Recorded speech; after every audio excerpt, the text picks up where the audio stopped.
I'm hanging in there. Sorry, I was. No worries.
Wait.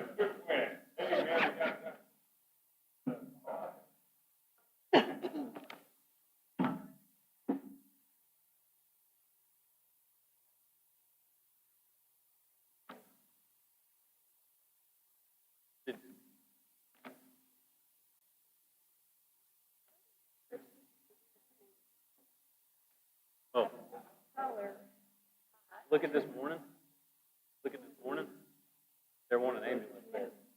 What happened?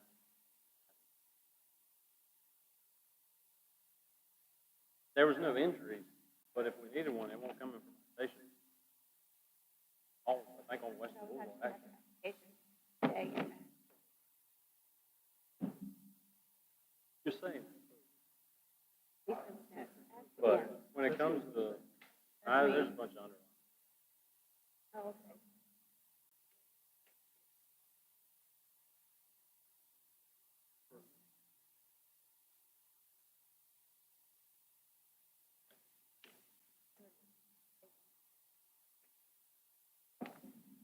okay. Bill.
Property.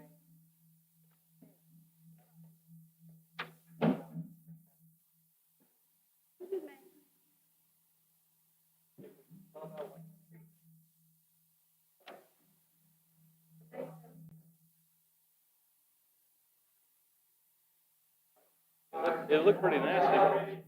It looked pretty nasty.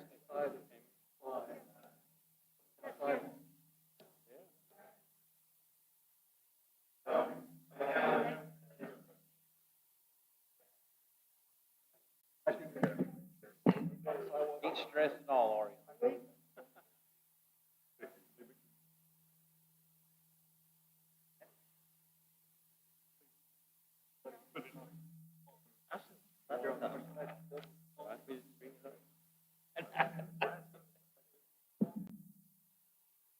Yeah, very valid.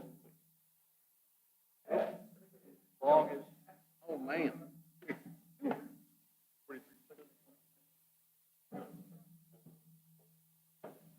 Yeah. Oh, yeah.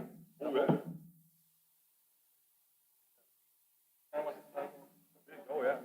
Beautiful. Huh?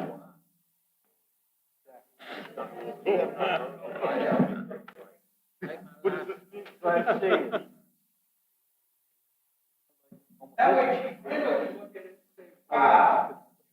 What?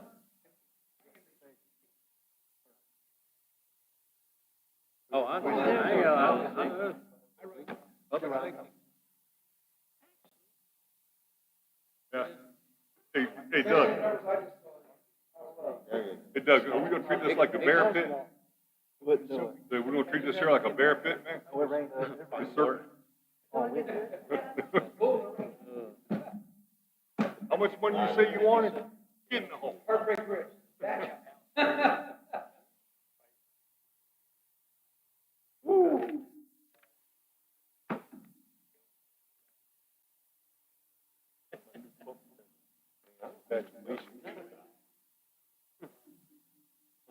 Nope.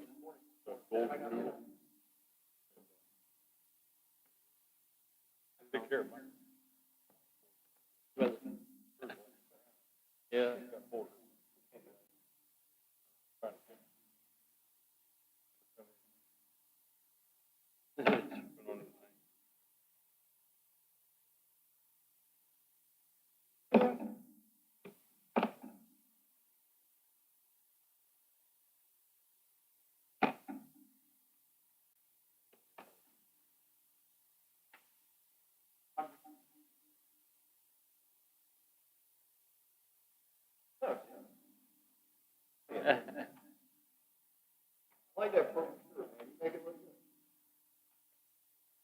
We're playing Duke in baseball. Yeah, that's right. As this meeting starts.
71.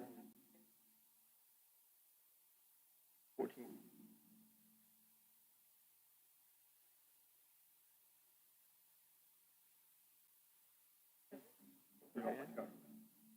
I am. But it's-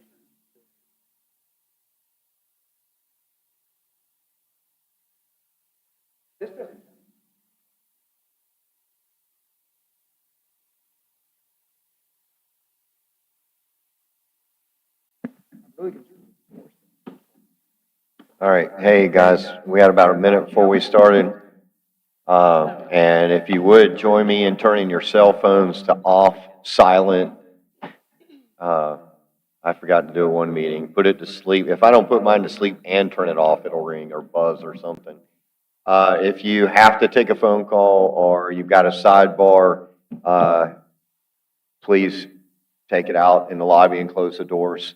I know we might say something about the Arts Council, and we might upset you, but if you'll take it out there and then come back and give it to us at public comment like we deserve, right?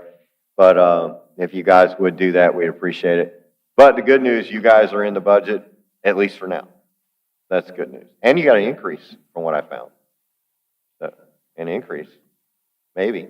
I mean, if these guys keep it, but that, no. All right, with that, if everybody please rise. Let's pray. Father, in heaven, we give you the praise and glory that we're just allowed to be here. And thank you for our town, Lord God, and thank you for the things that get done, all the way from cleaning up the streets on 24 to the paperwork that gets done, to the kids having fun on the splash pad, to the board members making decisions. And Lord, so many things get done in between, and we thank you for that. We thank you for the people of Swansboro and what they mean for us and what they do.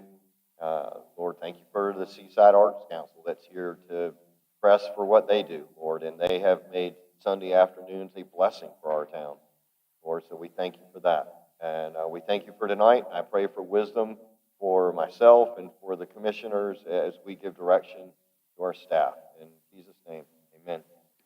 If you join me in the pledge, I pledge allegiance to the flag of the United States of America and to the republic which stands, one nation, under God, indivisible, liberty and justice for all.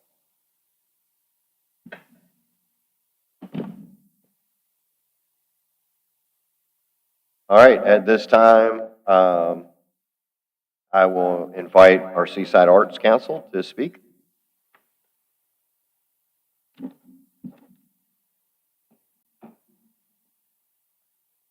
Okay, yeah, okay.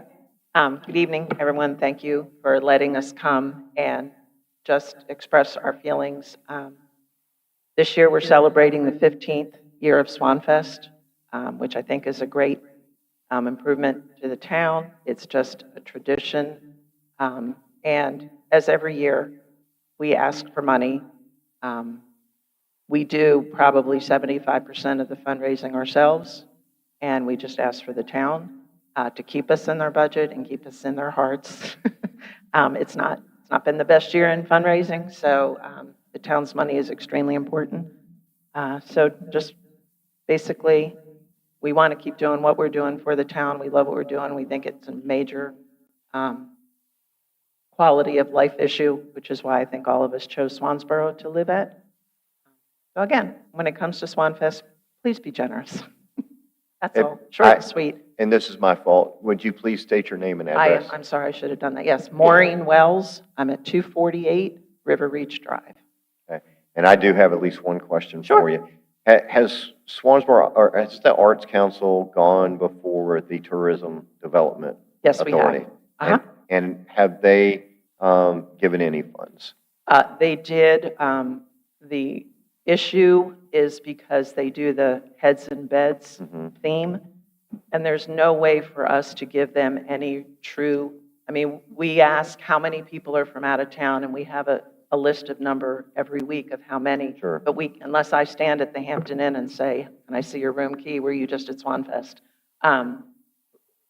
We can't give them enough specific information, but they did help us once. And may I ask what, so they've only helped you once? And that was the year that the town didn't give us, they cut our budget, Okay. And what year was that?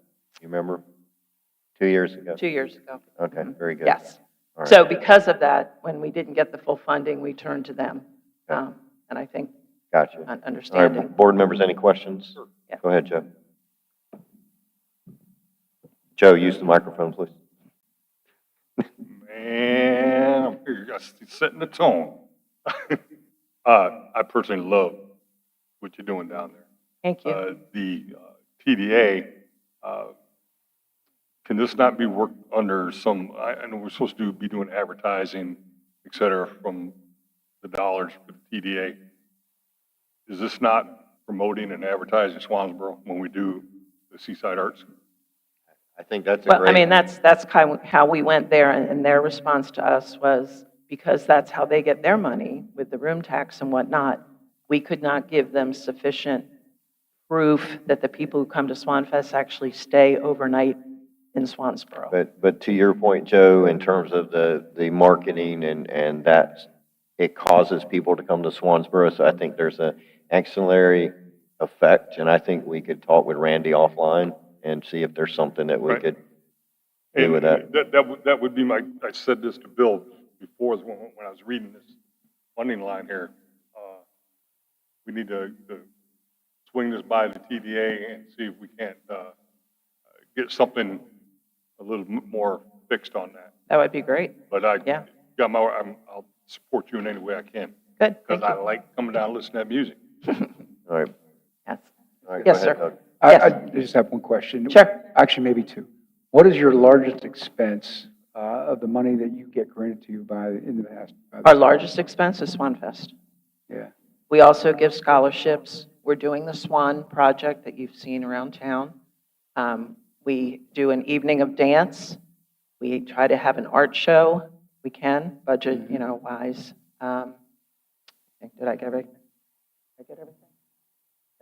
Is Yeah, a lot of your but- budget spent on advertising, though, and getting the word out and marketing? Well, that's what we do is when we go out to get money from our sponsors, we say to them, you give us this money, we will advertise, and we have different levels of sponsorship depending on the money that they give us. Mhm. We have 3 different levels, and so basically, we're selling advertisement to our sponsors, which is how they give us money. Another time. They're putting forth a hell of an effort out there on their own. Yeah, So- this is 100% volunteer, just to remind everyone, Seaside Arts Council. Go ahead, Bill. Oh, another one? Yeah. Yeah.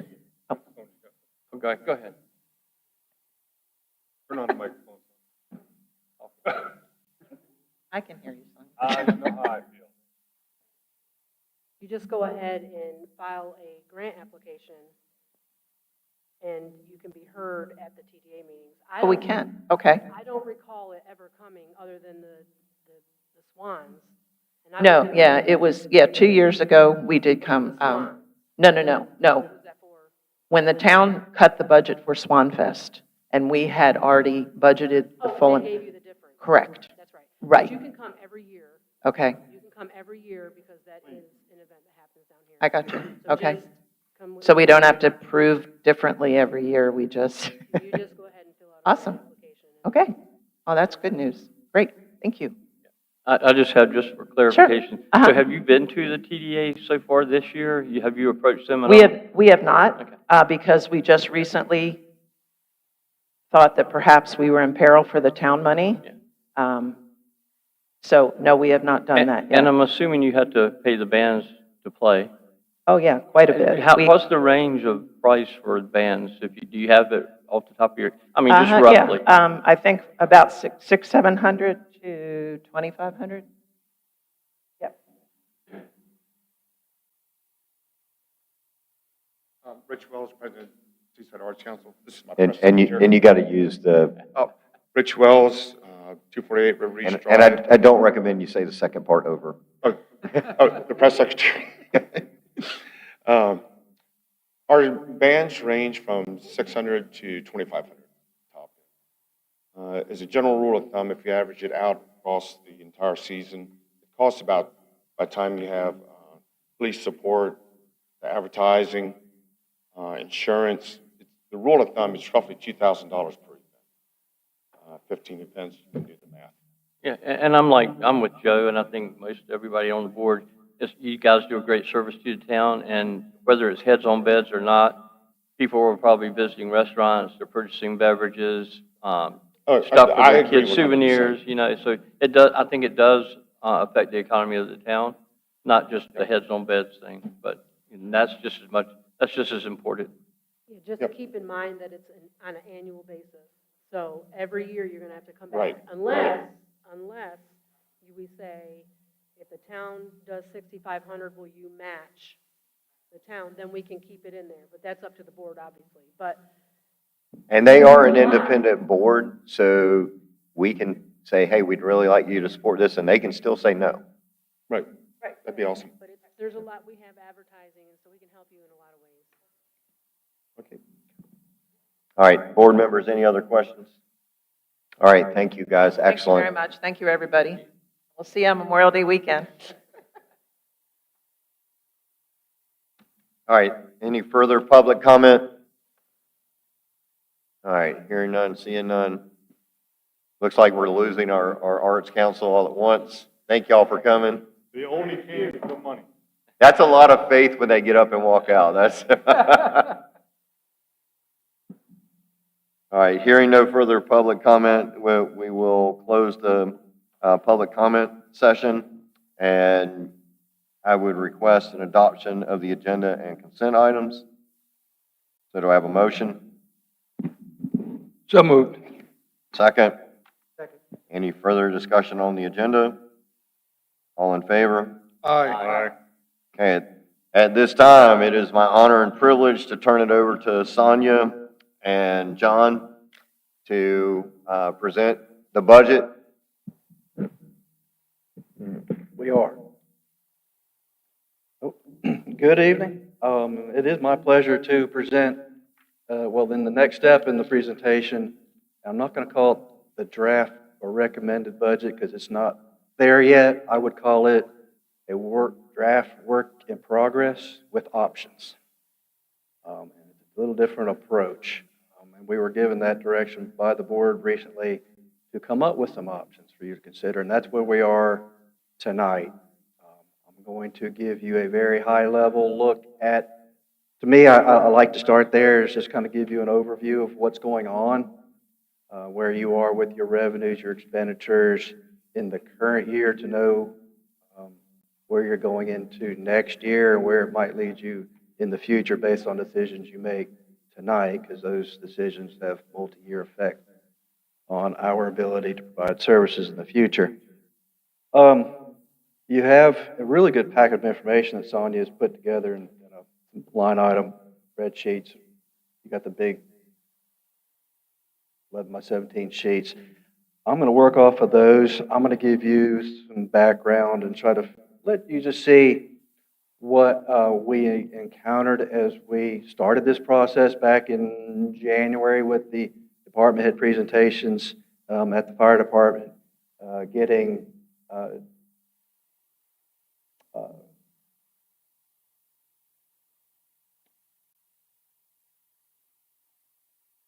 from department heads getting their requests and how we work through that. The insomnia with them is to work it down to what the board was looking for.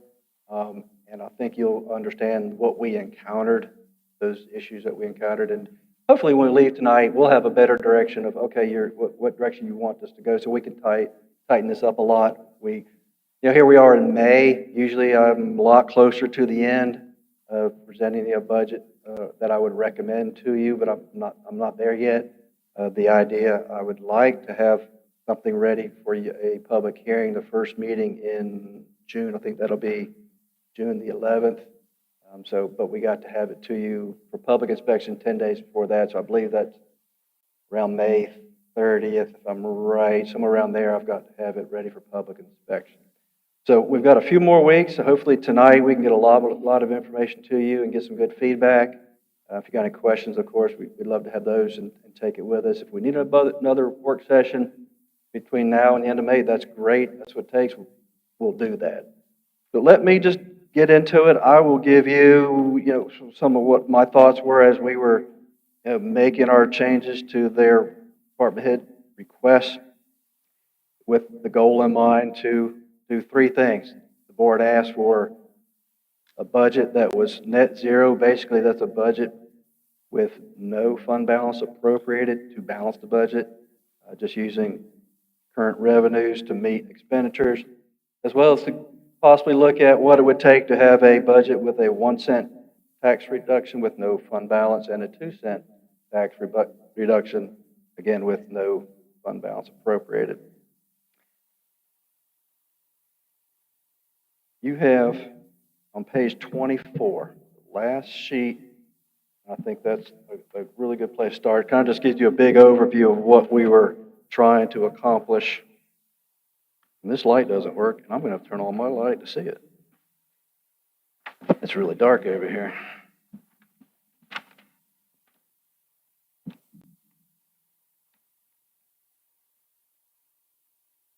On page 24, it's a one spreadsheet on one page that kind of summarizes in a big way what we were facing as we were looking at projected revenues and departmental totals. Again, this is just the general fund. We're not looking at stormwater at the moment or solid waste. This is just solely the general fund. Okay, the first column you see is department requests. That's real early in the process. We were using projected revenues. You see the projected revenues about 3.385 million and requests $8,441,000. So the difference there is $2,086,000. We were out. Requests of expenditures greater than revenues. And that was early in the process. So with the idea that we want to get a net zero, we updated our estimates based on more current information as far as what revenues would look like and what it would take to balance the budget. So there we are at the second column, $7,412,000 with $7,412,000 in expenditures. Well, how did we do that? Well, we increased revenues by about $1,057,000 and decreased expenditures about $1,028,000. So that's how we made up the $2 million difference. What did it take to get there? And again, I'm just focusing on the net zero, 35 cents per $100 valuation. A lot of things happened, particularly in revenues. We got better numbers from the county. There was about $1 million. I think the numbers Sonia got was about $1 million increase in our ad valorem tax base. That was originally 800 and some thousand dollars.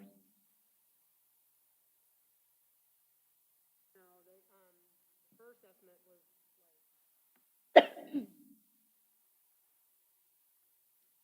whatever. And then I contacted them, and then they just gave me an additional $1 million. So how much of that will the town receive? $1 million would be $71,000. $1,071,000, And okay. $1 million is 1 penny on your tax rate. So bear with me a second, and I'm a little behind here, so forgive me. So I see department request, that the department's requesting 6.3. No, department, that's our projected revenues, what we thought at that time, back in around March, based on, we didn't have updated ad valorem tax numbers, nor do we have anything from the league that tells us, hey, this is what you might expect from the state, as far as in your state shared revenues, what your sales tax is going to look like. I got you. So that was what projected revenue was. And now it's 74 or 7.4. It's 7.4 now. Okay. That's got correct. it. Thank you. If you slide across one column, if you take 1 penny away, take 71,000 away, you're about 7.341. Take 2 cents away at 33 cents. Got it. You're down about 140,000 to 7,269,000. How did we increase the revenues from 6.3 to 7.4? Well, again, the county increased our total assessed valuation a little bit. Sales and use taxes are increasing slightly. Utilities franchise numbers we expect from the league projections to be up. And that's about the only revenues that we see or have any significant increase. We did use $688,000 to balance the net zero budget, and that was the 4 items that the board asked to see, to use fund balance for. Sidewalks, 500,000, Christmas lights, decorations, 20,000, town hall digital sign, 18,000, and a pickleball courts, about $150,000. Joe's got to figure out how to save some money on that. That's Pickleball. pickleball court, $150,000. You better be anyway.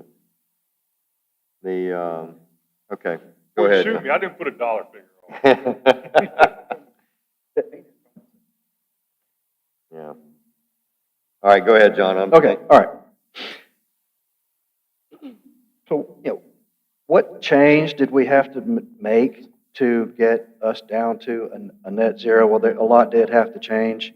When you start looking at the expenditures, and we're going to get into that in just a minute. You got a really good summary on your memo, your cover page that Sonia sent out. What were the highlights in the budget that it included to get to net zero? Well, there were some increases. You've got to consider just what you had to expend this year. Things are probably going to be more expensive next year.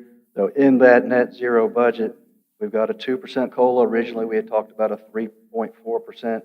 That 3.4 was a U.S. Department of Labor cost of living index for the Southeastern United States. They put out every year. You look at it around March, it was 3.4%. We've cut that down to 2. There is no merit. There's no merit funded in the budget. No new personnel except for 2 grant-funded police officers. If they get the grant, it'll be grant-funded, so it'll technically just be a wash with revenue. Some other increases we have no choice over. The North Carolina Retirement System's increasing their employer contribution rate by 0.75%. The league is predicting that our property and casualty is going to go up 17.5%, workers' comp 10%, and our group health 4%. So you put those numbers in there, which you have no control over when you're trying to reduce expenditures. You're starting with increased expenditures. It's tough. Capital outlay, we did not use any general fund revenues to fund any of the capital outlay. There's just a couple of capital outlay requests. One large ticket item, a sewer vac truck, about $400,000. All those, and a couple of police cars, some other items at $570,000. Those were just totally funded with bank loan proceeds. So it's revenue in, expenditures out. Debt service is not even in this. Debt service on that loan would be next year, so it's not even in this budget. So there's no capital reserve transfer or anything to fund any of our capital reserve. Speaking of capital reserve, if you look at what we unfunded in the next section of her memo, major budget requests that were unfunded. We did freeze 2 positions for part-time dock attendants. The recreation assistant part-time was frozen. A request for a full-time rec coordinator was in the recreation budget. That was not funded. There were 3 firefighter requests of new full-time firefighter positions requested starting in January. That was not funded. As well as capital reserve, any transfer from the general fund revenues to fund future capital expenditures, 0. That, again, I mentioned earlier about some long-term effects. If you don't do these things now, you're going to have to, sooner or later, it's going to catch up with you. So we need to look at that really hard. And the other item that was not funded is, if you look at travel and training for every department, there isn't any. It's completely gone. I want to take a long, hard look at that because there are some things that we really need to fund, that there are some certifications and training that our staff has to have to maintain to do their jobs. I would like the board to look at that seriously and to allow us in some way to fund those travel and training that are totally necessary. That got me to net zero with those, and again, we haven't gone over what it took to get there. According to each department, it's a little bit different, but changes, reductions were made primarily in every department supplies, janitorial supplies, office supplies, repair and maintenance. That was a big one in every department that, hopefully we don't lose, transmissions and motors in vehicles, air conditioning units. Normally you fund one or two AC units, they're going to go out. It was just sort of hopefully rolling the dice, and none of that happens because there's no budget for it. Tires, yeah, maybe, but big expenditures, we'll be coming back to you to ask help on that.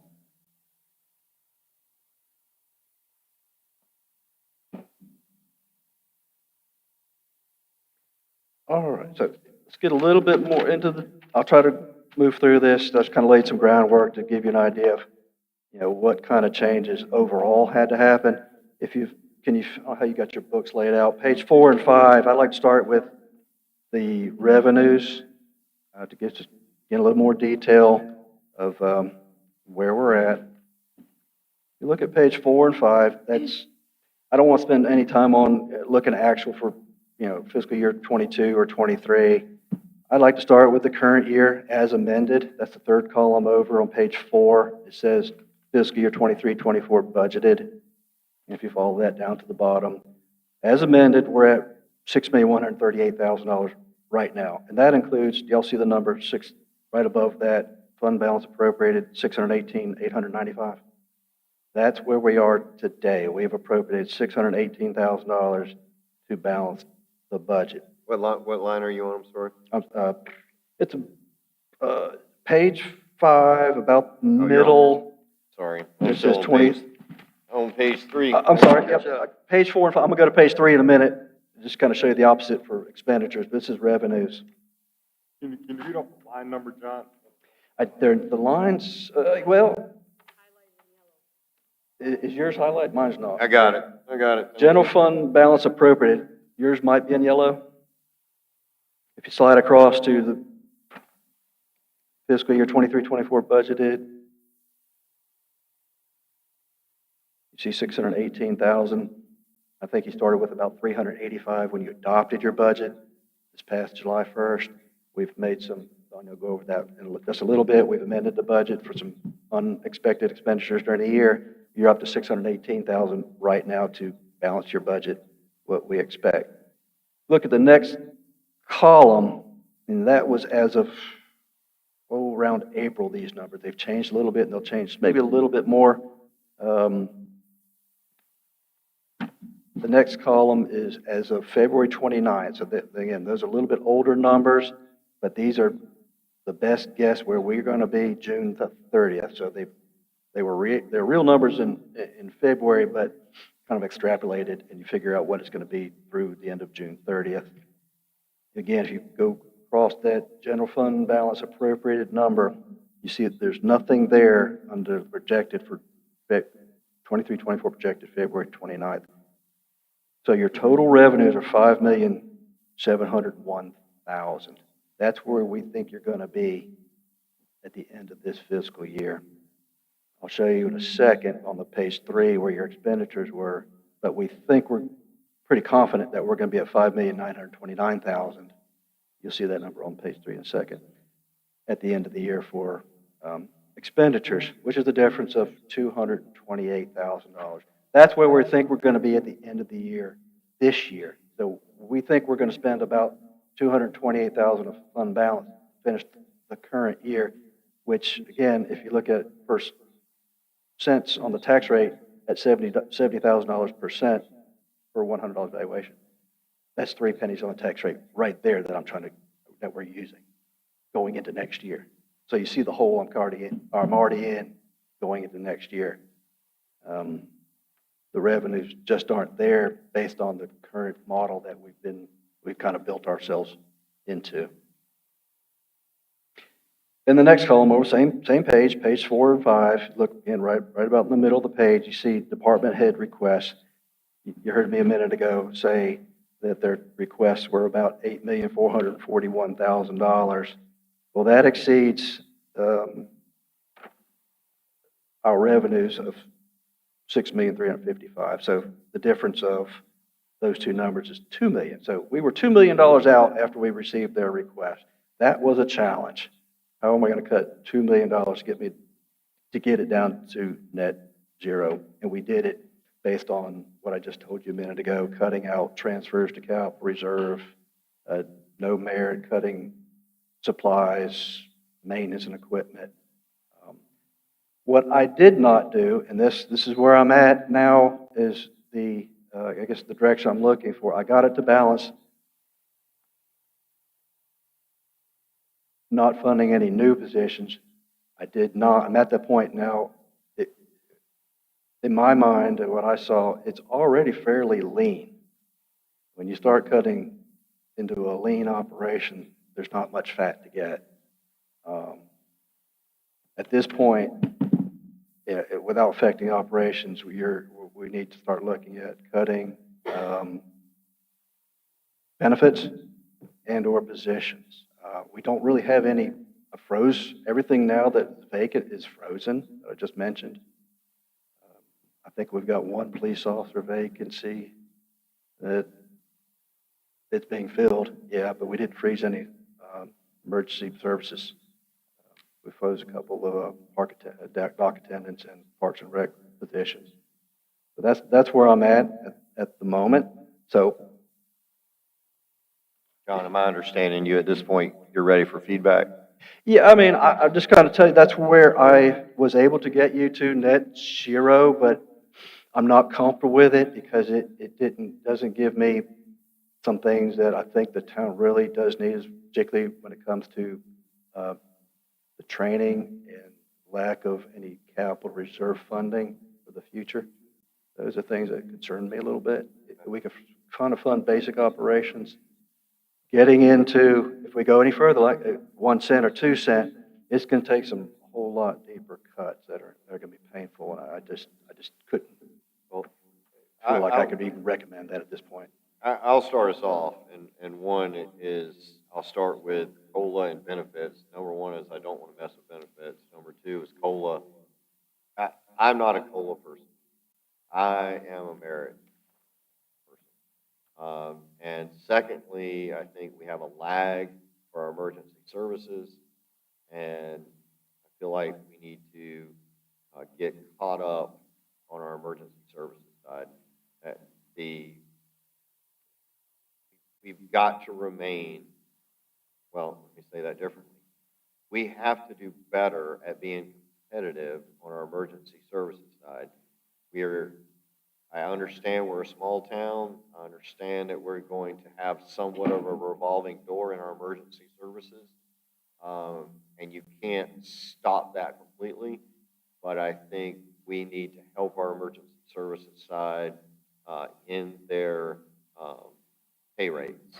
And I am not of the mindset that we can't look to see how we can improve our emergency services payroll and that we have to do the same thing for everybody. I realize that's what everybody wants to do, but the reality is if you have a supply issue and demand issue, which we have with our fire and police, sometimes you have to make the choices to gird up where you need to strengthen your budget and that. And from a personnel perspective, I think it affects us in our fire and our police, and our two chiefs are welcome to correct me and say, no, their pay is fine and that they are competitive in the area, and then I will no longer preach that, if that's the case. But I believe that we've got to make our fire and our police competitive, and I don't believe, current information that I understand, that we are competitive, not where we need to be. And those are my big things is we need to be more, in my opinion, we need to be merit-based.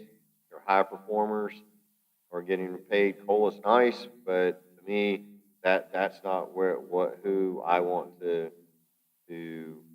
reward. I want to reward folks that we see and is very observant that they are high performers and doing well. Stating my opinion on that, board members, you guys are gonna have to agree or disagree with that. I have a quick question. Sure? So is COLA in addition to merit, or is it? in There, place there's of no merit in this budget.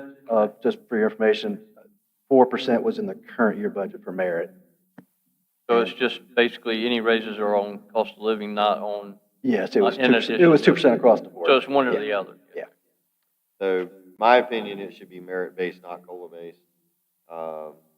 And I am struggling a little bit with the budget, and I'm gonna go back, and I think Jeff said something pretty profound the other day, when we met over at the firehouse.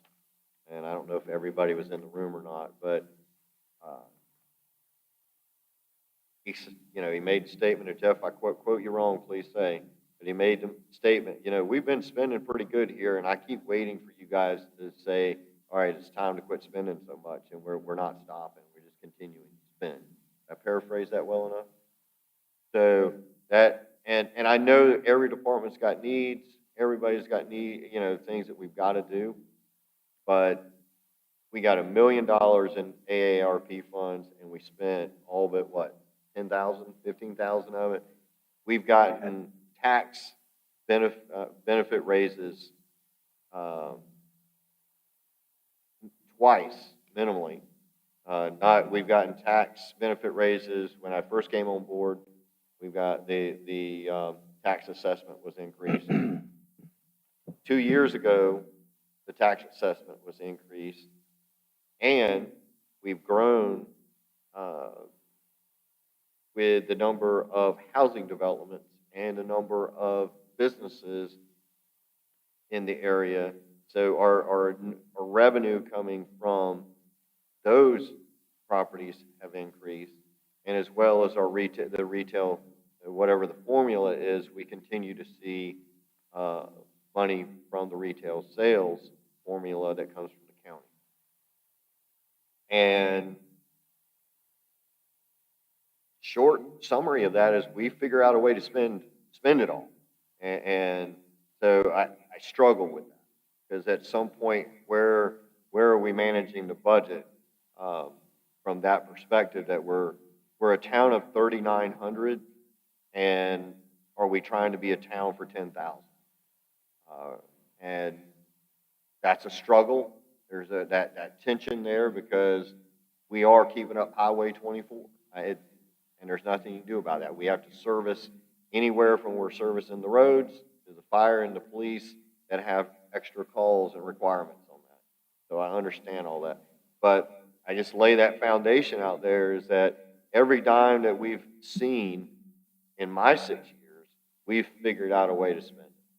And that concerns me. And I'm looking here and just doing basic napkin math here, is we're looking at basically, if you take out what the commissioners asked for, we're still looking at $820,000 increase over last year's budget. And that's looking at the complete budget, not just the operational.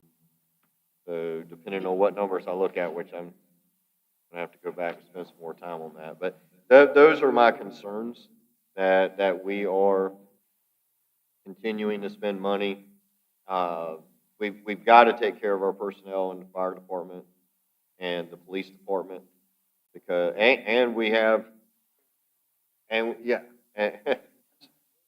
so there's some things. So board members, that's my commentary to kick off this, and y'all can debate on what y'all think, but that's my concern with just initial response to the budget. So who else would like to? Go ahead.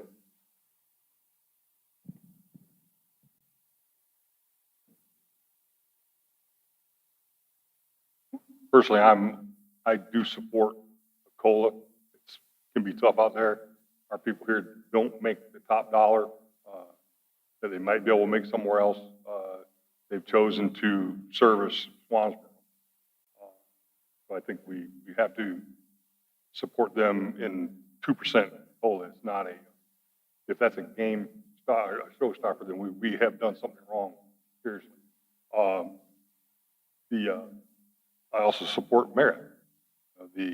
We have a police officer or a firefighter who has, on their own accord, gone and gained their certifications, or they have volunteered to go do the certifications, or they have been the officer of the year, saved puppies, saved people, whatever the case may be. They are a civil servant and serving, putting their life on the line for us. So, and I'm not saying merit only there, but I definitely would think merit there would be the optimal. The 2%, I think should be able to manage that if we can. Again, we're doing something. I agree with John. Our growth and our assessment of our properties. I see it in my own taxes. We're paying more in taxes. Maybe our share from the county's not keeping up with where we need. But number of homes that are being built here in our area, we should definitely think we would be gleaning more money. Now, this county does not share any of the ad valorem tax that they collect with. They don't share any of that revenue with us as far as any ad valorem tax. That's solely based on the value of the property in our corporate limits. 35 cents. At 35 cents. Okay, that's what we Now, get. what the county does share is your Sales. tax. That comes That's through done the, through a right, form. that's distributed through the county to the towns, yes. Okay, so I'm going the opposite way with that. I agree coal is nice, but suppose you have a high performer that might could earn a 4% and they get a 2% increase versus a 4% increase based on merit, and you've got a low performer getting the same increase. I think it just creates, if you have a merit, it creates a little bit more effort. That's just my background tells me that. I'm going to go with, speaking without the microphone, I will tell you, I've dealt with merit promotions, merit pay raises, merit bonuses, and had COLA, right? Now, it's a leadership issue. If I have a person who cannot determine who deserves a merit promotion or a merit raise in their department, then they shouldn't be in that leadership position, okay? And forgive me if I sound like I'm frustrated, because I've heard that most of my life. Well, it can't be fair to give Jimmy a merit promotion when Johnny doesn't get one. Well, maybe Johnny doesn't do what Jimmy does, so we've got to make that enforceable here. In this small community, we've got good, strong leaders. Show your stuff and make sure that if somebody is given a merit promotion, somebody else didn't get it because they didn't do what Johnny did, then they need to be set down and counseled and explain why they didn't get that. Does anybody now understand what I'm talking about? Yeah, I know, I agree with Joe. I prefer, COLA and the possibility maybe of some type of merit bonus, for those individuals that go above and beyond. Because there's a lot of people, and I know I see it almost every day. You have people that excel up here, but they only excel occasionally. When they excel, boy, does it get noticed. I don't know if they're smart or lucky or what. And then you have these other ones down here that are very good every day. So, not everybody can get merit. I mean, 100%. it's just not all there. So you have this person who doesn't necessarily come flying out of the chutes, but they do their job every day, and they kind of get left behind. And then next thing you know, they're walking out the door to find another job somewhere else for somebody who recognizes what they're doing.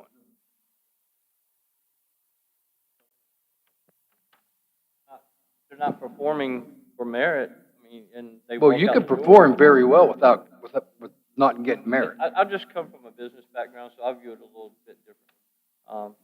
Looking at it too much over on the military civil servant side, But, you know, you know, they have, merit at the end of the year. I just, yeah, I would like to have a discussion with the department heads to see how they feel about merit versus COLA. Seems like maybe COLA's the way they want to go. But you know, I just come from a different train of thought.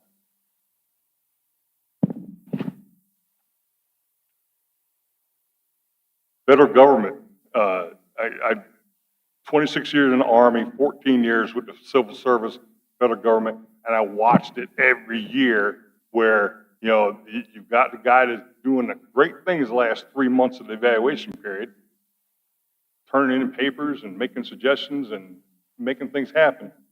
You know, October he gets his little bump, and January he ain't worth nothing until August. You know, and as leaders, that's what you got to do. That's the one, the guy the gal that is burning up the road the last 3 months of the reporting period needs to be disappointed at the end of the reporting period. So, Joe, can I offer this? And I've offered this, and some of the town managers have accepted it and some have not. But what I've consistently offered is do this. You give the town manager what that block number is. If it's 2%, if it's 6%, I think what we've traditionally done is 6%. And you say, you give a raise to whoever you want to give a raise to, and you decide what percentage a raise that you give them, and all of you, but this is what you've got. You've got 6%. So if you give Johnny, since you like using my name in vain like you are, Johnny, okay. If you want to give me 0% because I haven't performed, and you want to give Bill 6% because Bill's a high performer, then as long as you work that math out across the board, I'm fine with that. And have done that several times, and you also do it in a graduated way. You know, highest performers get the highest percentage. You know, and just you break it down 3 categories. You know, high, medium, and low, right? And then 0.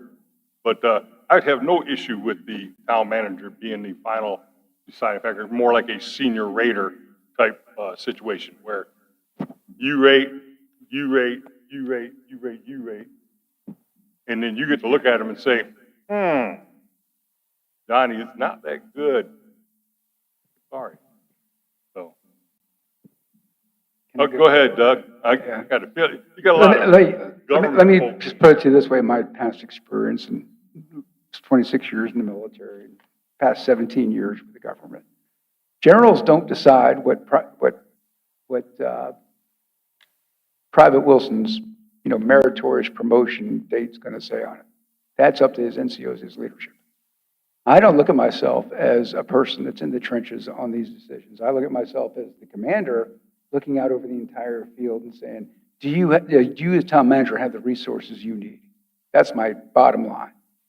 All right, I'm going to issue guidance. I'm not going to sit here and crawl down into the minutia to decide, everybody gets a 2% raise. That ain't my job in this. And I give guidance and a vision.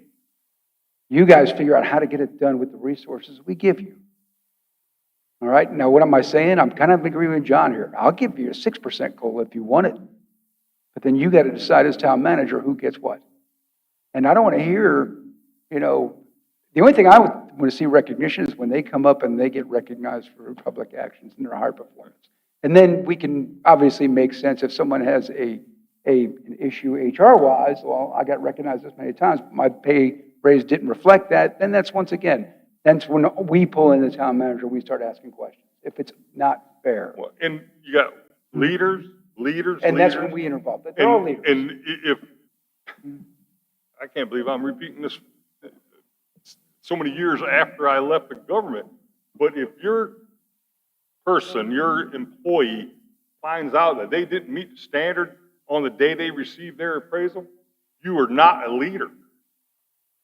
Well, I have to trust that they are leaders. So I'm saying, when Billy goes up there and says, hey, I've been recognized 4 times, I didn't get a raise, right? Something's not right. Then Wayne, you gotta tell him, say, well, yeah, you got recognized 4 times for the good things you did, So to Doug's but you didn't point, get recognized for the 16 times you screwed up. so to Doug's point, we are getting an minutia of this, so that either, what we're eventually gonna have to do here is you're gonna have to look at $8 million and tell John that, you know, we can't support that, or you gotta look at $8 million and say, that's fine, or you're gonna have to give John direction based on the time and effort that you spent looking through this. I mean, there's some areas that I could look at and, you know, I might wanna cut, but that's, again, am I getting into minutia of it?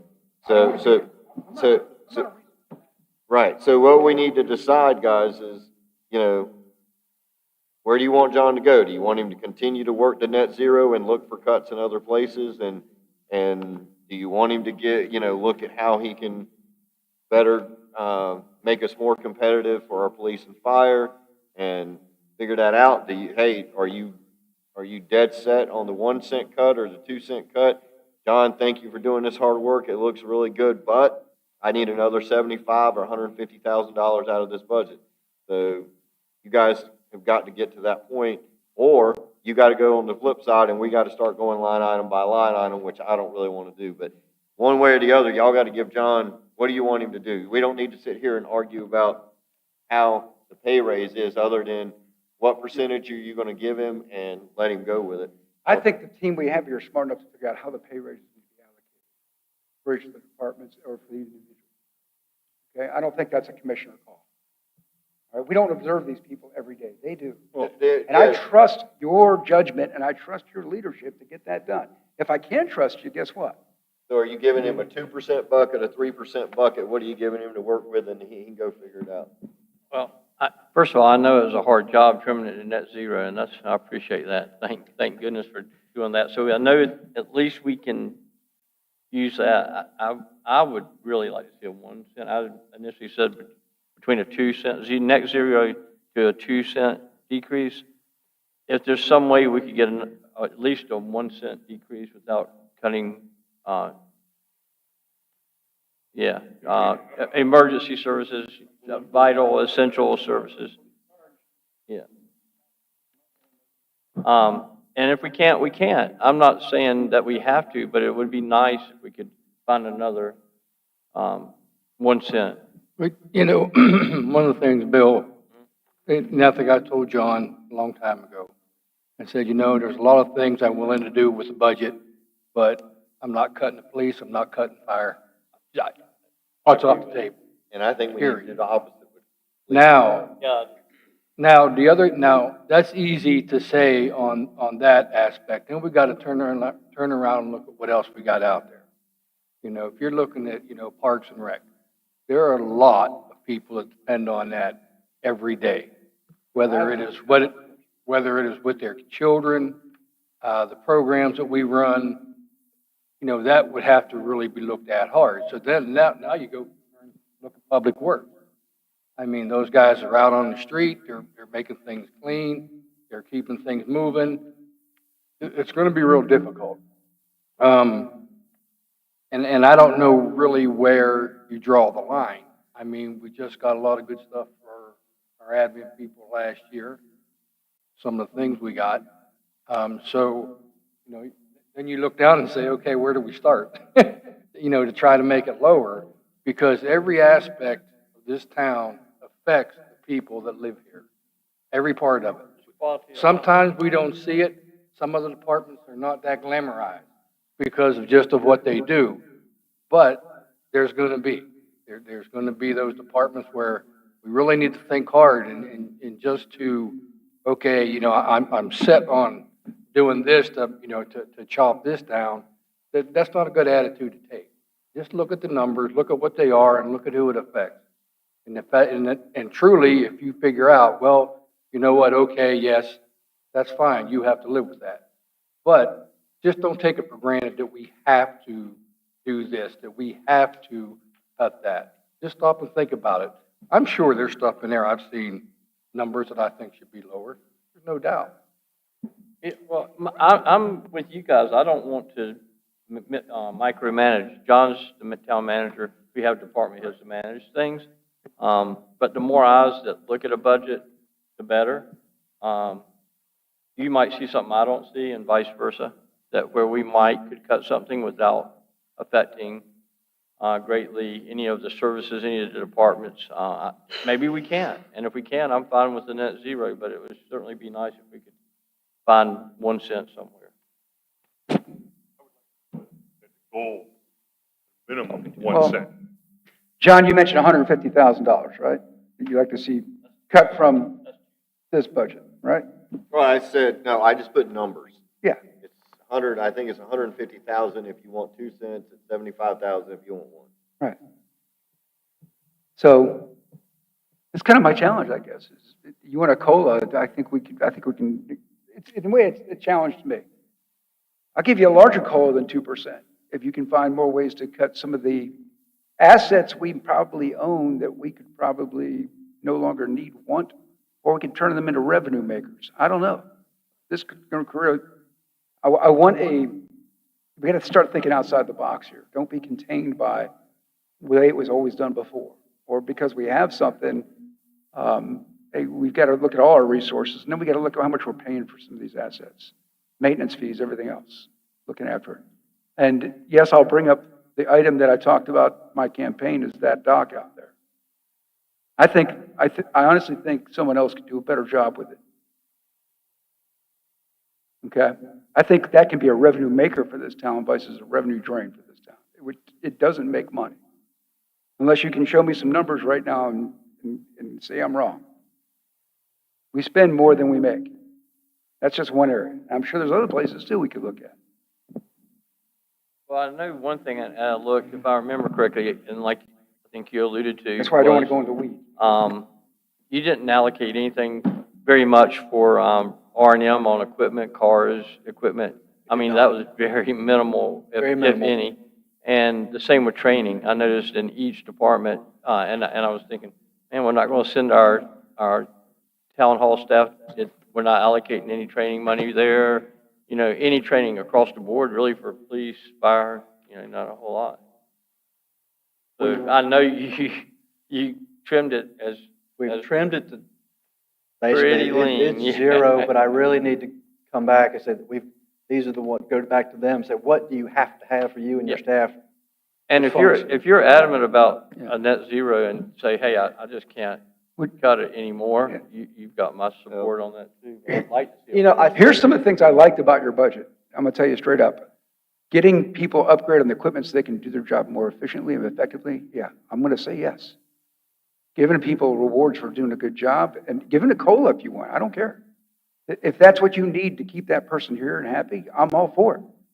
But at the same time, you're going to dig down somewhere else, and not everyone's going to be happy when we do this.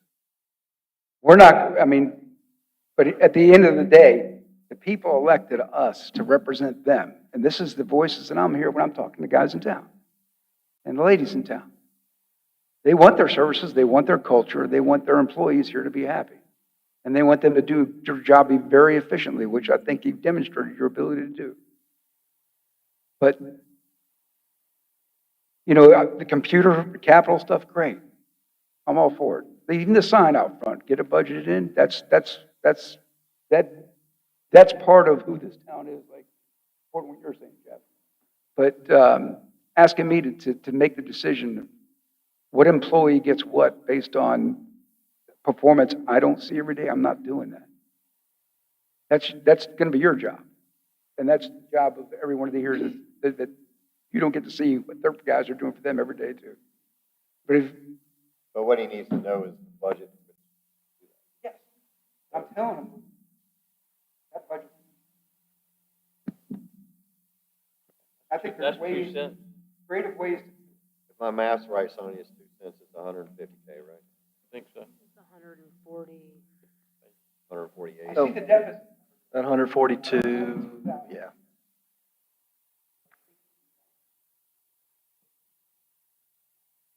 That's an asset.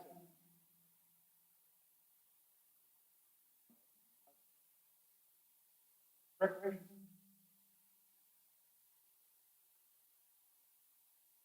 Contracting.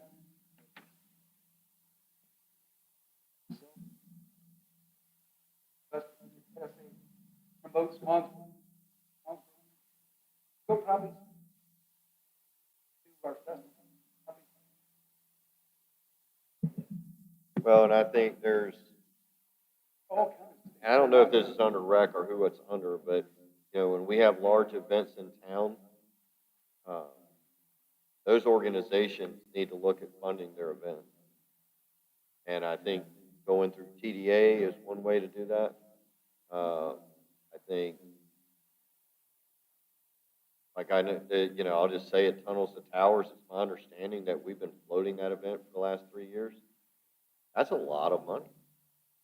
I'm watching our public works guys, I'm watching our police department, and I'm watching our fire department out there, and our whole staff's working that day.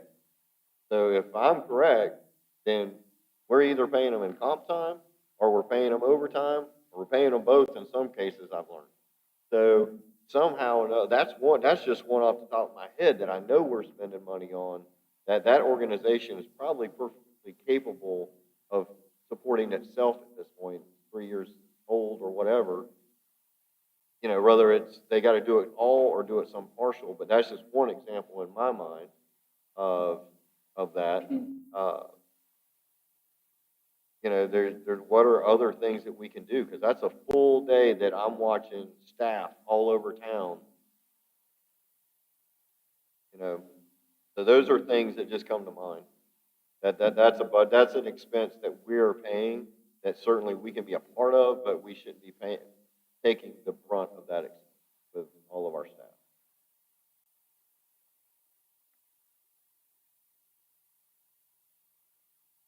But I'll just throw ideas out like that. But that's just a stir the pot idea of what, or things that we got to think about, that we're looking at the best interest of the town itself from a financial perspective. Because the economy's not getting better. If you look at the Walmart parking lot, it's the emptiest I've ever seen it in the 6 years it's been there.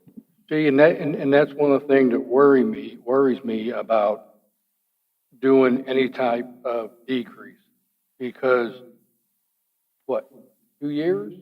They're gonna do another reevaluation home property values in 2 more years. Well, it may or may not. It's going down. It's going right back down again to where it was before they overreacted and drove prices up back high again. Then we're gonna be sitting here, hopefully I'm sitting here, I might not be. We all live here, and we all But pay you the tax. two will. Yeah, we all pay the tax, we live here. But I wanna- what's gonna happen is, then you're gonna have to decide about raising taxes because you lost that revenue. So, you know, that's my 2 cents, literally. That's the best joke you've had. I love it. Here's, when I read this as a taxpayer, you guys go revenue neutral. You know what I'd like to hear as a taxpayer? Tax bill neutral. Like I said when I stood up years ago, talked to the former board, right? That's what taxpayers want. Tax neutral, tax bill neutral. How do we do it? It's, you have to look at things you have that are money drainers and say, hey, this is not good. It costs benefit analysis on stuff. Unless you guys can, everything we do, there has to be some kind of cultural benefit, socioeconomic benefit. There has to be a benefit. But to me, the reason why we're spending every dime we're making is we keep pouring money down stuff that isn't giving us a benefit. You're finding ways to spend the money. You're not thinking about what it's capturing for you in return. And I'll share some concerns here. And when we buy software packages and the expectation is that the software is going to take a workload off, so it's going to reduce the need for personnel. Not that you have to reduce personnel, but reduce the need for personnel. When we buy bigger, larger equipment to do projects, you expect expect that to help reduce the need of personnel. And so if we're going to invest into programs and software and into equipment, then you expect what happens with that is that your personnel need is, there's a reduction there. It may not mean that you have to let somebody go, but you should be, if we're going to spend the millions of dollars that we're spending on software, it should mean that that software is, hate to say this, but it's replacing a future job. That's the whole reason of getting that software, is to replace a job. If you're getting equipment that digs ditches twice as fast, you're replacing future jobs. If you're not replacing current jobs, you're replacing future jobs. But, Yeah. and that can increase productivity, and you could use that personnel that you have to provide more services Yeah, to the town. and I rather, Without letting people go. and I rather pay the people we have more with fewer people than look to keep hiring people and keep just expanding our budget. I rather pay the staff we have more, and especially the ones that are performing well and high performers, pay them well, and that's my mindset, where we're not continuously expanding our thing. If you look at this budget over 6 years, it has done nothing but 40. If it's not a 45-degree angle, it's close. It's done nothing but go up.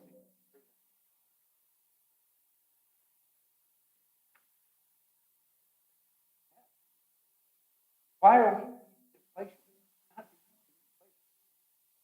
You can't tell me. City tax.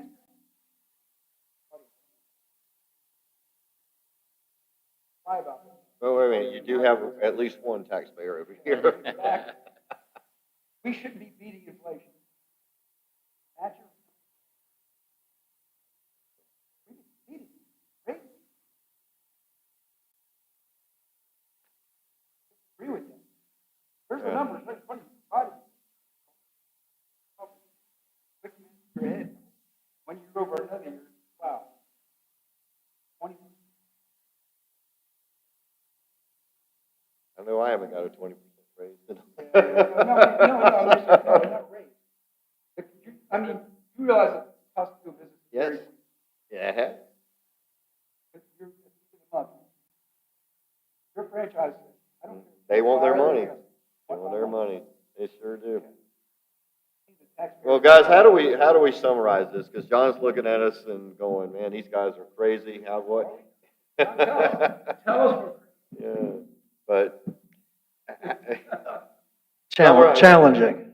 I mean, John, what I feel like I'm, so guys, y'all gonna have to correct me if y'all feel like, because obviously some of the input's my input. I'm gonna continue to stick that we've got to figure out how to pay our fire and police personnel better. And I am not of the mindset that means that we got to pay every department more just because we're paying them more. Our police and fire are behind the market. We've got to figure out a way to catch them up. It doesn't necessarily have to be a pay raise. I don't know if it's one-time bonuses. I don't know what the creative solution is, but we can't continue to let Dwayne and Jacob struggle with maintaining personnel. I mean, I just don't think that's right, and it's not right to our citizens and what we're doing, and we've got to figure out a way to plug some of the holes in the bucket for those two departments. If anybody sitting up here disagree with what I just said? Not at all. Here's why your obligation. So, Everything else is discretionary spending. We're talking about. we do have some mandated stuff that we have to do.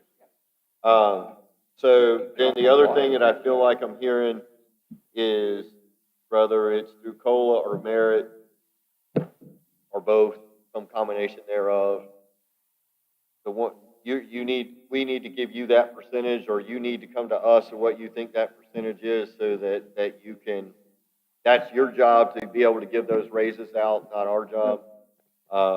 And the other thing I feel like I'm hearing is that there's a request from the board, I think, to still try to get $175,000 out of the budget. That's what I'm hearing. The board members, did I misquote you guys? Well, I'll just say this, for me personally, what I would like to see is 3% COLA. Go back and look at it and try to curve stuff down as much as you can. Hopefully you'll come close. If not, we'll just see what it comes out to. That's what I would like to say. I would like to at least see 3% on COLA, and maybe we go in and maybe we do what you don't want to do, and go line by line, and go from there. I think if we all went line by line, we'd somehow come up with it. Not that John couldn't on his own, because I'm sure he knows better than we do on what he needs to spend money on.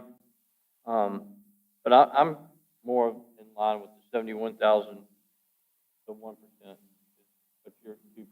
But I'm 1%. No, I thought that's what I was hearing from you guys. I think If you guys- originally that's what you did hear. Yeah, and if you guys are at a penny, I'm fine with a penny. I just don't want to tie John up. I know it's his job to do it, but, just beating a dead horse on a budget that you can't squeeze any more out of it. I mean, if you can, that's great. If you can't, then we've got to face that reality and say, hey, John's done all he can. I'm all for squeezing a little bit more out, don't get me wrong, but, can he can't. No,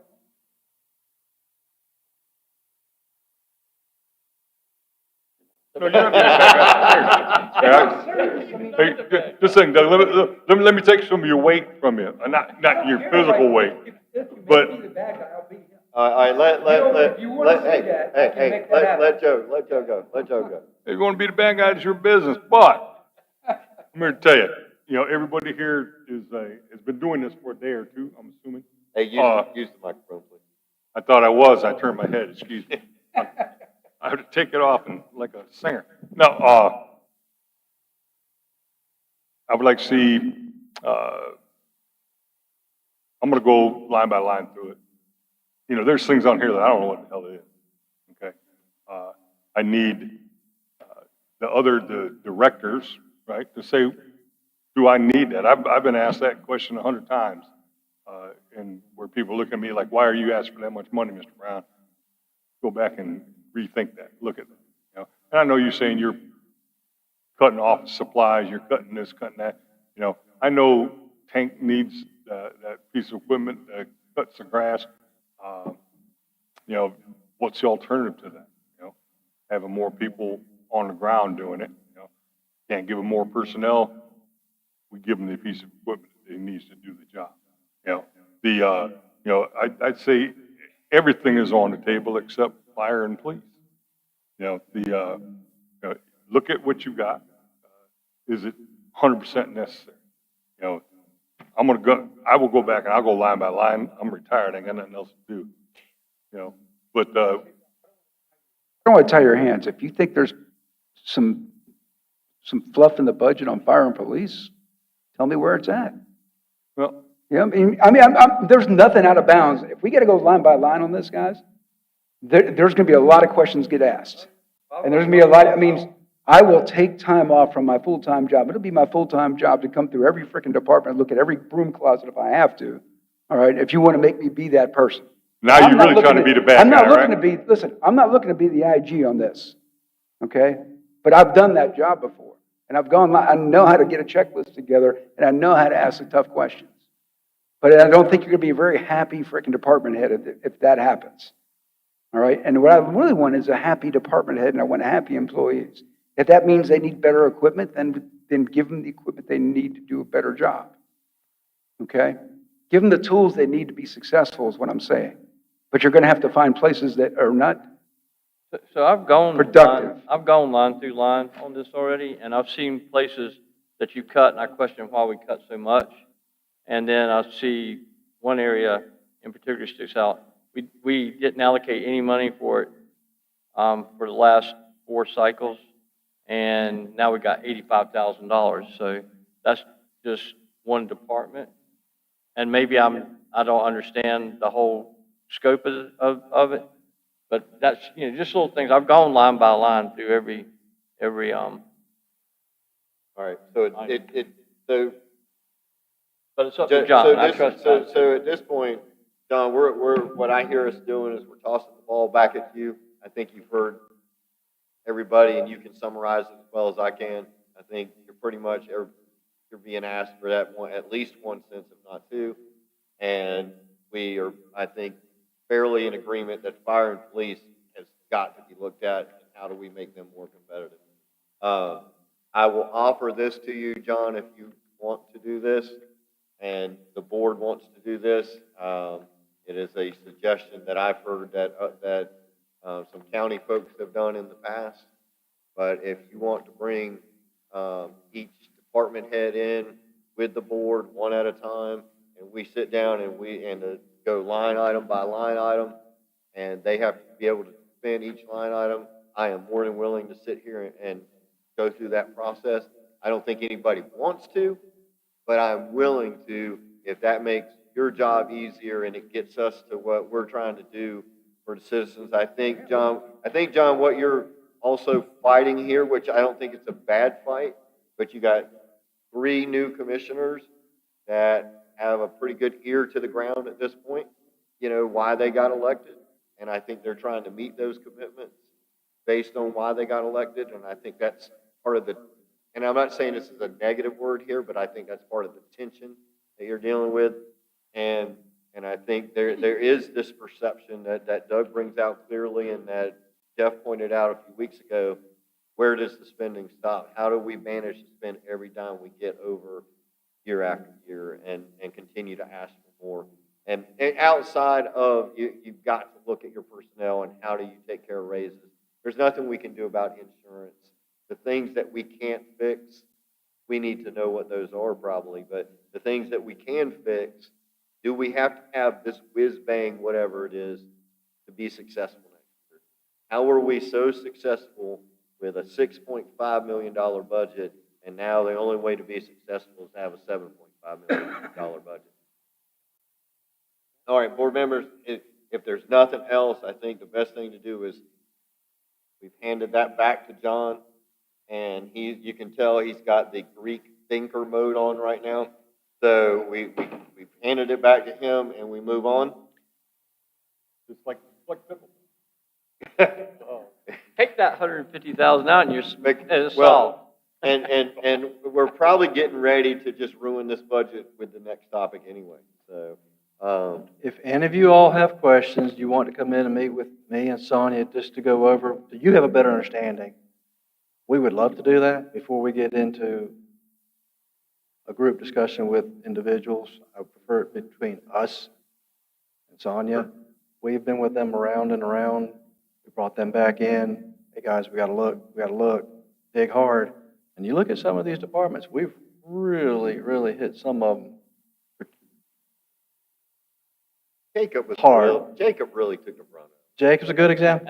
Yeah, he's a good, we've really, And he's still smiling, so we didn't hear that part of it. But- I don't know if he's going to cry or smile. I don't know what it is. We go through this line by line. If that's what you all would like, to get there, we will do that. Well, let's try it over. If we can do it without doing that'd be the win. But if not, then But we'll come to you've that. got to also give us have some confidence and trust in us that we have done that.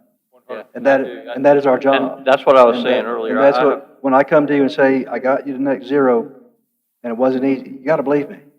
And when I say to get to 1 and 2, it's going to be extremely difficult, and there's going to be a lot of change you got to make. Okay. And it may not be good as far as the long term. 1 year, 2 years, maybe, we're going to say, wow, why did we do that? That's what I'm afraid of.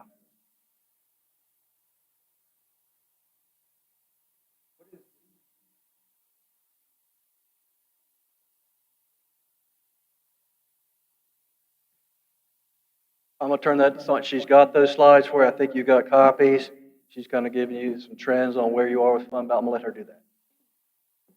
So here's our 5-year trend, and I am projecting, and again, it could change,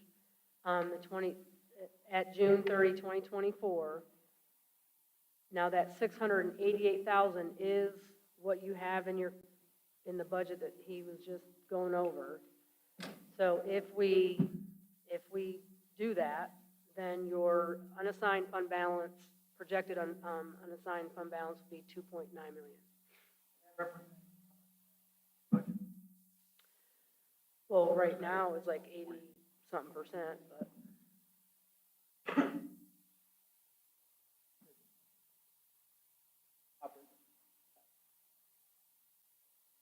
Or 8 million on. 8 million on, So it's like, yeah.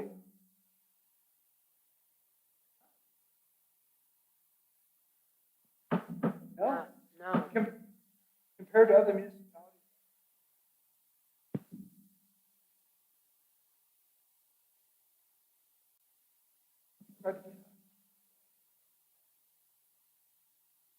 It's good, and I believe it's strong, but.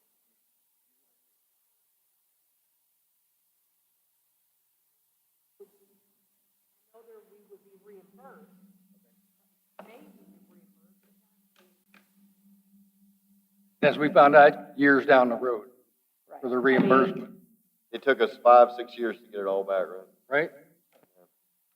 So, but, you know, I'm just saying that could, I mean, just right off the bat, Hurricane Florence was over $1 million. I mean, just, fun, you know, taking money out of fund balance, and then I hope we don't ever have. Just say it. Well, yeah, but this is the other, this is. I don't look at. Right.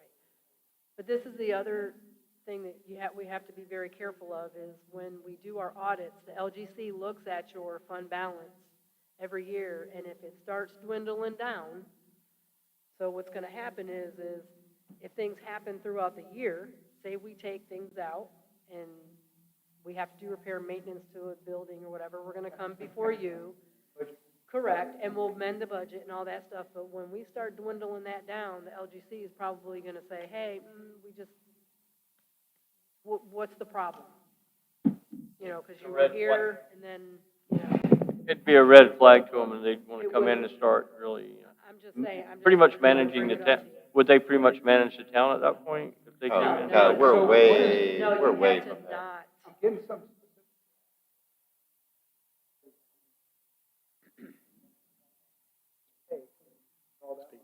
Yeah, that's the And other I still have thing. one. Well, we're gonna do it the next meeting.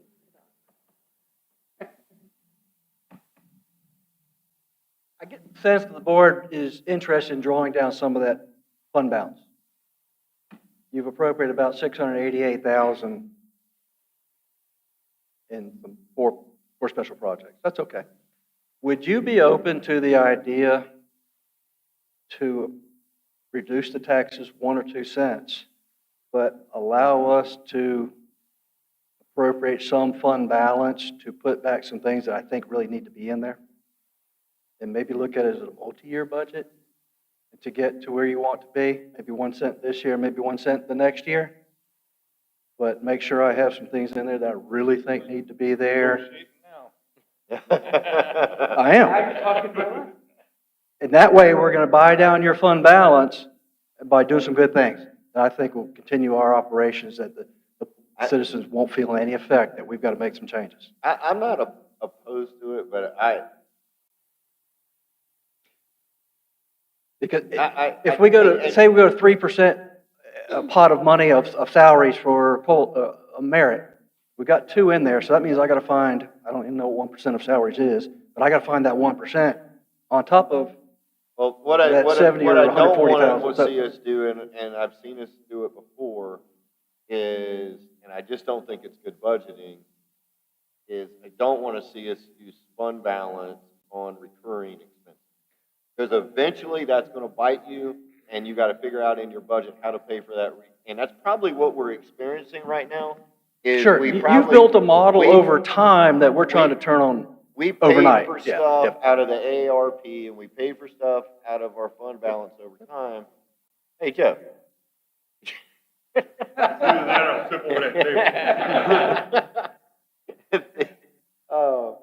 And what we're finding now is we got away with it at the moment, and so now we're here to now we're having to figure out how to manage a budget because we're not throwing one-time money at a problem. And that's why you're talking about, when you say, hey, we need to be looking at that long run, well, and that's part of the problem that we're here, is we spent money on recurring things out of fixed funds, and we shouldn't. And that's not your fault.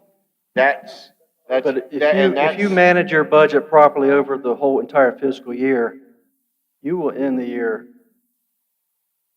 I know you will, better shape. yeah. Yeah, right now, this is worst case scenario right now. We just don't, revenues, yeah, we're gonna probably budget conservatively. I don't want to overestimate. Yeah. And they not come in like we think. I could inflate some numbers and, oh yeah, we got it. A year from now, it's like, oh, sorry, I missed. I'm not gonna do that. Yeah. These are real. These are really, I think you're gonna meet these numbers. But you can also control your expenditures during the year too. You may have it, you don't have to spend it. Can we do better? But if we do this, no, I don't even have that option right now to say, let's try it. No, I can't, period. It's just not gonna happen. Also, too, I just want to make sure that everyone understands is, we may assign the fund balance, but almost every year we have had a surplus on top of. We have had or haven't? We have. That's why your fund balance is like that. So technically, we really didn't use the fund balance, because then the revenues came up, we got more revenues in that year or what have you. But what you see up there, we're not using that. We're just pretty much balancing the budget, because that's what we're required to do. But a lot of the time, that plus some goes back into the fund balance. Yeah, but when you do come to us and you say, hey, you got to do a budget amendment. Well, because I have to, because Right. we have to approve that. So, It's not approved. but that will come out of the fund balance when we have to do that. There are gonna be the things during the year that you Yeah. don't know, unexpected, some large piece of equipment Right. broke, and we didn't budget for that, Yeah. yeah.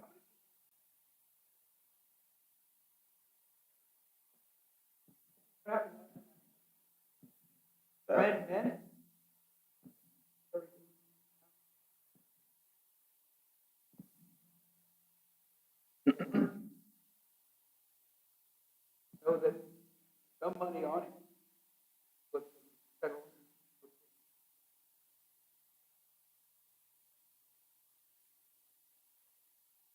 Do we We still, didn't have that much for. do we still have our contracts in place with the cleanup folks? Yes, and that would be somewhere we're going to go. I mean, we have no choice. Yeah, well, we don't want to do what the county did, and the county didn't have those contracts in place. It took them 2 weeks to even get started. So, all right, so we have beat that dead horse pretty well here. So, John, to answer your question, I'm going to go out on a limb and say, for fixed expenses, I don't have a problem. Recurring expenses, I think that would not be wise. Okay, all right. Let's take a 5 to 7 minute break, folks.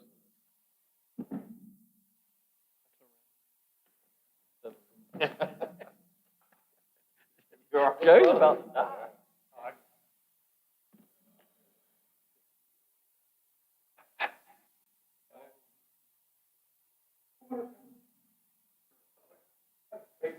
Oh, they got ruptured.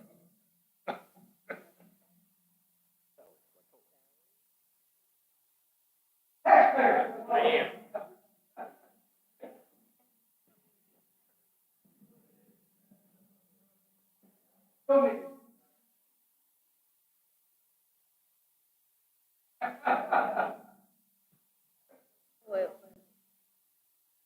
And they bring in about 35,000 a year.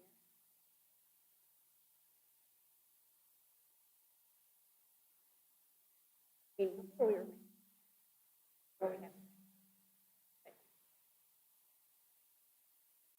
But now we're probably, his salary. However, I feel.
Yeah, yeah, really. You can't do it. It's impossible. I found that out. Are you serious?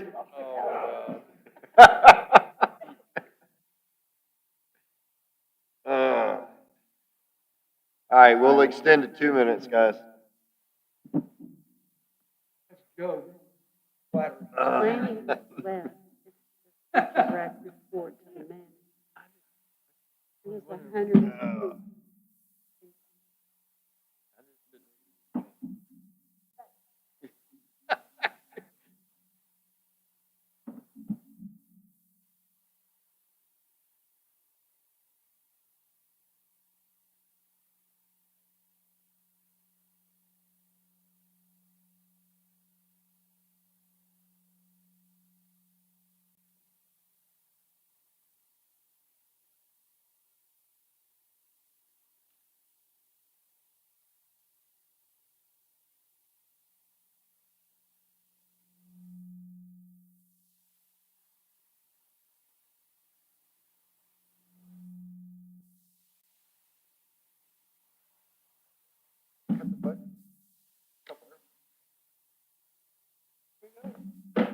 I mean, there's things, yeah.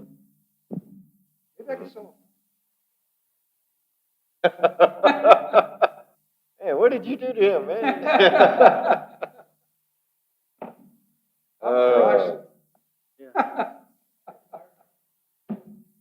No, but, I mean, what happens to the old version? We'll surplus. Gotta have it right, so right now.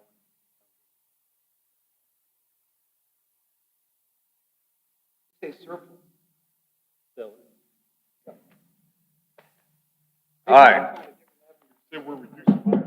let's get this, Joe. All right, folks, we're gonna get this back into order and get on to our next topic here, which is discussion direction on Onslow County EMS memorandum of agreement. And really, it's not about that memorandum of agreement. That's just the piece of paper that maybe contains some of what the thoughts are. But I think what we have here, and I don't mind saying this publicly for everyone to hear, is I think we have a relationship problem with the county. I don't understand it. They have decided that Swansboro, is not a priority for the county at this point, and that concerns me. They have chosen to take the ambulance out based on the last meeting we were in, which I know Doug, Bill, and Joe attended with me, and that we were not allowed to speak. It was a work session only. And basically what I took out of that meeting is they were more interested in getting the vehicles in the Freedom Way station than they were about response times. We were given 3 reasons why to move the ambulance. It would save the county $4,800. They needed more closet space, and remind me what the third one was. It was something benign. It wasn't. Yeah, there wasn't response time. There was 3 benign reasons that they gave for moving the ambulance. So at the end of the discussion, the board, that being the county board, made the decision and gave direction to the county manager to issue the 60-day notice. And I think I talked with John today. We have not yet received it. But their intent is to issue us a 60-day notice, and the ambulance will be moved to Freedom Way. They the board did require of the county manager to, work with John to figure out how to be able to stand up either police medics or fire medics for us. That is an approval process where we have to go before an independent board to get that approval. And the county manager did make the statement that if that didn't get approved, then they would consider perhaps leaving the ambulance here longer if it took longer than 60 days. Based on the heat map that was presented at the meeting, based on what was said, as I understood it, the heat map was old and dated 2002 to 2018, I thought they said. So to me, that's a very outdated heat map for them to base moving medical care out of our town. I think in the last 5 years, and again, I'll state all this for the public record, we've had 2 elder care facilities added to our town, and I think we've had a Walmart added to our town, and we have become more of a market center than what we were in 2018. We have, Andrea, you could probably help me here, but I think we've added at least, besides Walmart, we've added 15 to 20 additional medium to small businesses along the boulevard.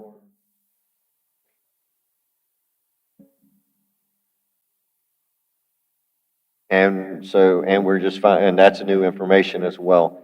So with that, and John and I have had several phone calls as well as with Jacob, what I asked for what they could do, because I know there's a lot of work behind this, but what we asked Jacob to do is present to us as much information as he could tonight, and then we will revisit this next Tuesday night as well.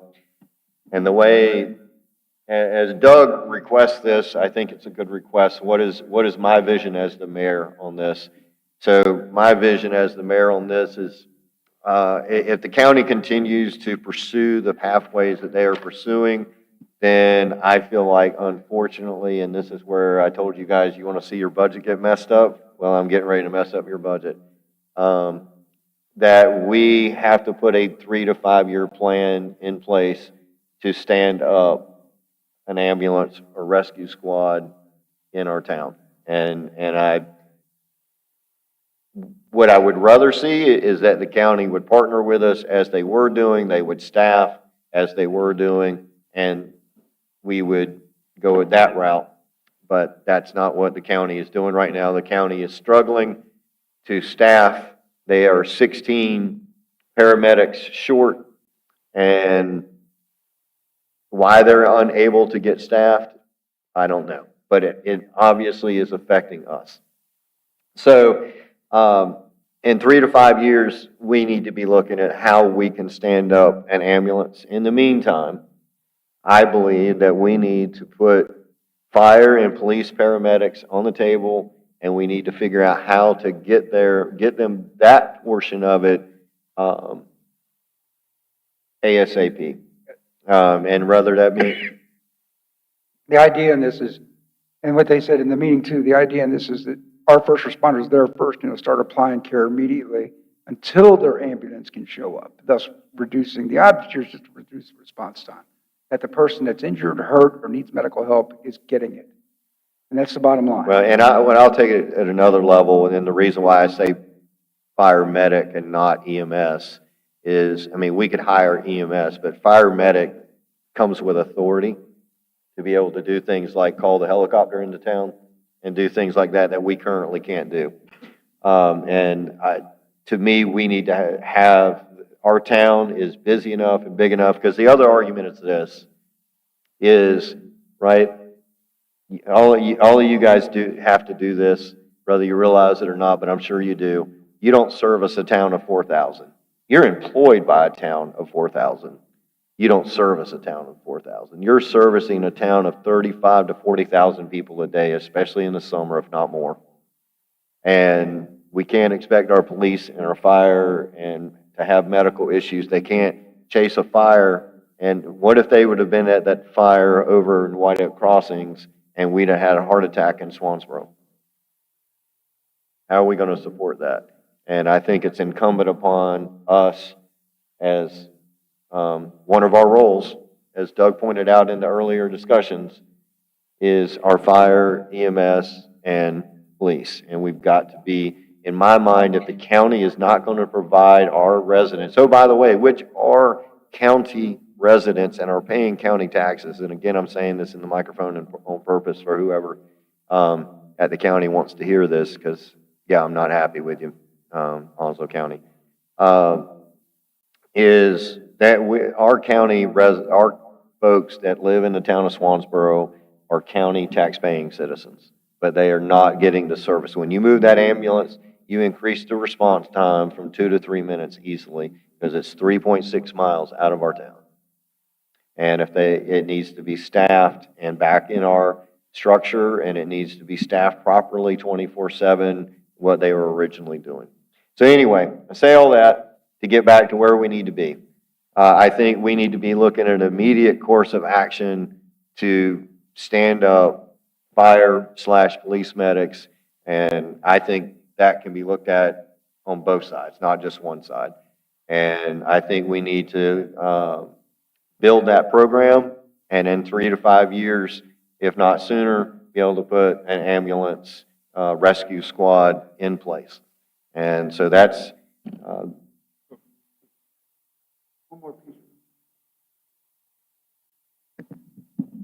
The resolution we currently drafted for recovering expenses from outside the county no longer applies, by the way. That's just me speaking. so what Doug is saying is you wrote the resolution that would not charge county residents. We need to amend that for. We would just need, Swansboro. we would need to amend that in order to help support putting fire medics or police medics in place. And so I think that covers it for me in terms of where I think we need to go, and I'm going to turn it over to commissioners because they're itching to talk. Which is a shame that we have to do that for the county. But if we're not getting the support from our county commissioners, I mean, then that's what you have to do. Joe? The county commissioners did come up yesterday with the idea before they had to approve us having the ambulance. If you recollect what they said, that they were now more than happy to let us do our own thing. Something's wrong there. How much does it cost? And Hank, you may have some insight to this. What does it cost to maintain that building down there every year? The one that down Freedom Way. The Freedom Way A building station. like that, how much would it cost to maintain that building for a whole year? Yeah, the county owns that one. Well, I understand, but my point here is, how much are they, how much are we?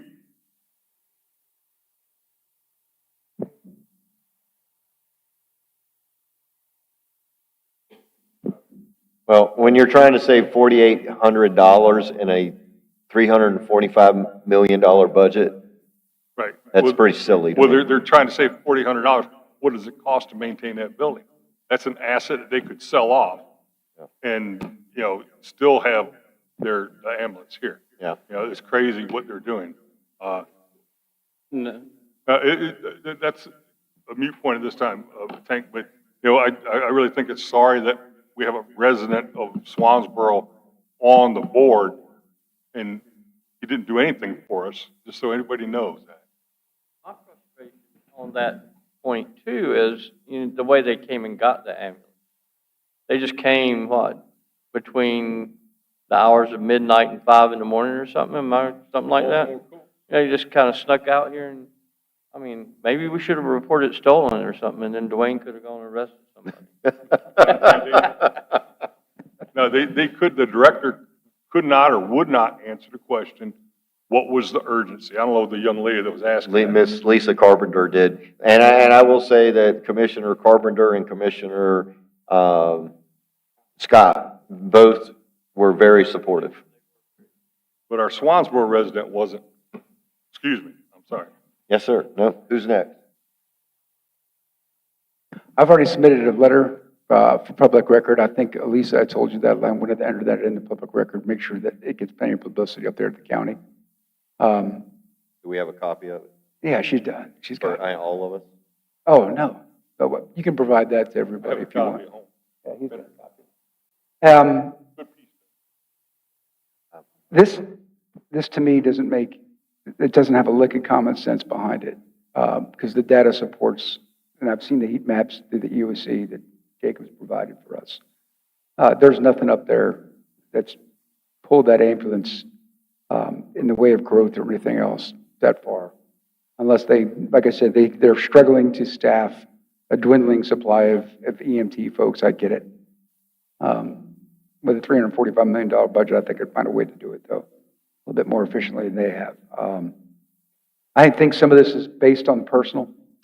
I actually think that some of those commissioners somehow feel threatened by the newly elected commissioners of this board because they have connections to former board members that aren't here presently.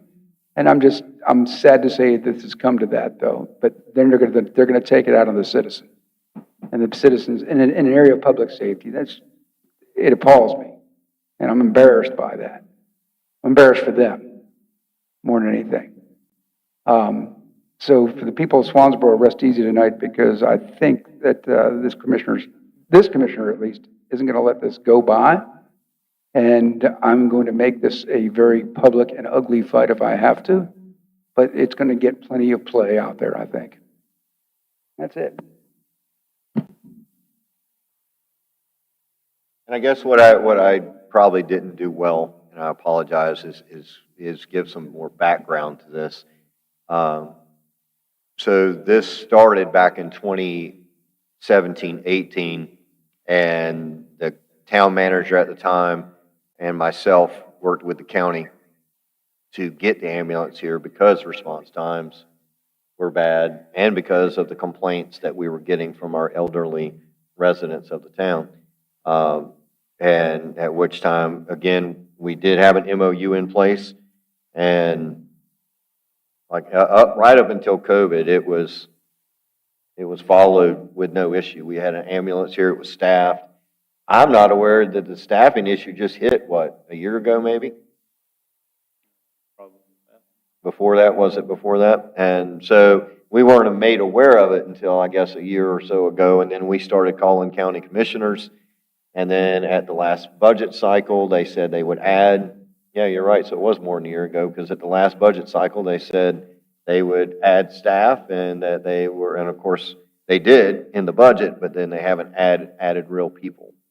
And so, but that ambulance was originally put there so that our residents of Swansboro would have better service in medical care emergencies.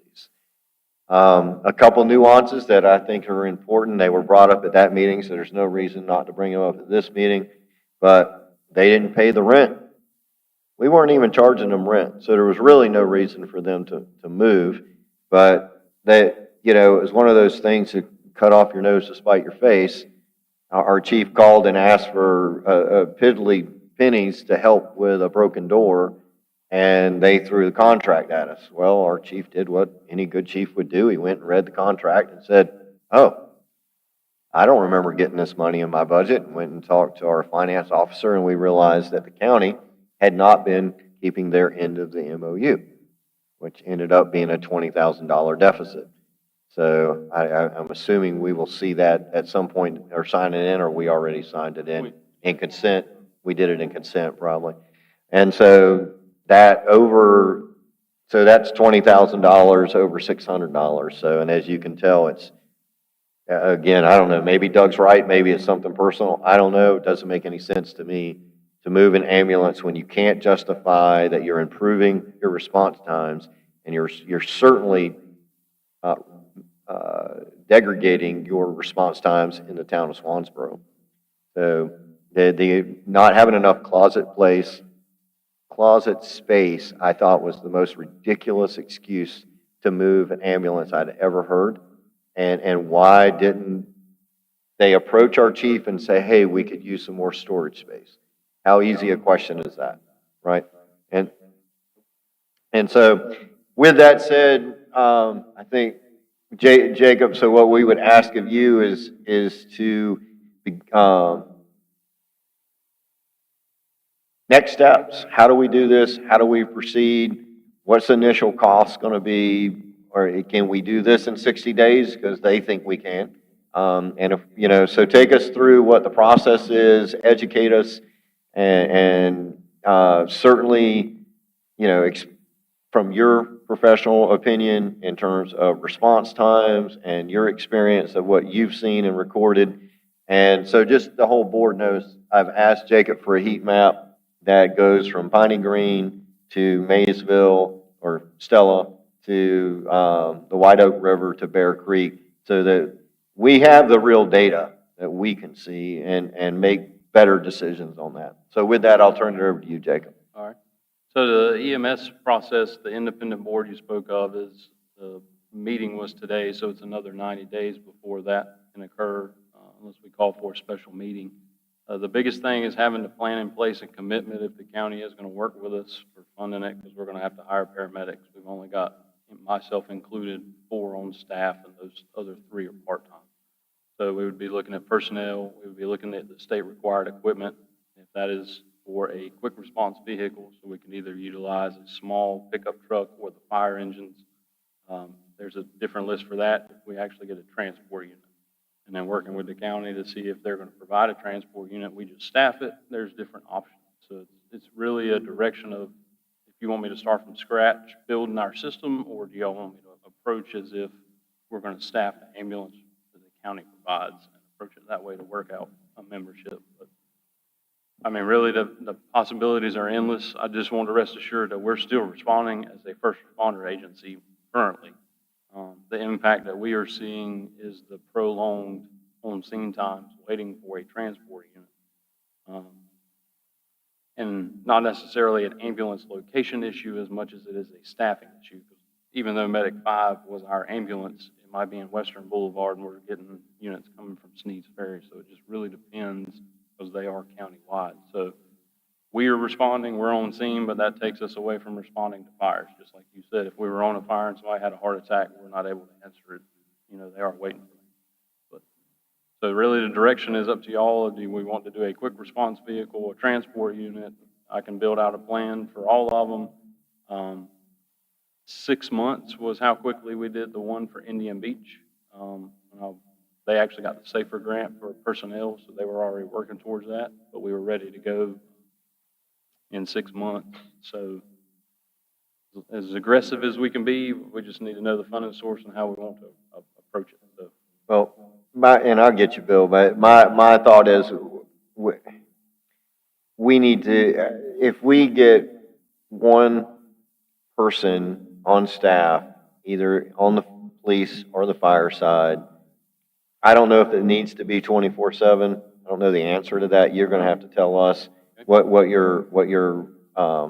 your call volume looks. It may be that right now we only need one medic, and whether they're serving on the police side or the fire side, I don't really care, but that we only have one medic. And I don't know the answer to that. If the call volume is such that we just need one medic, then I'm fine with having one medic.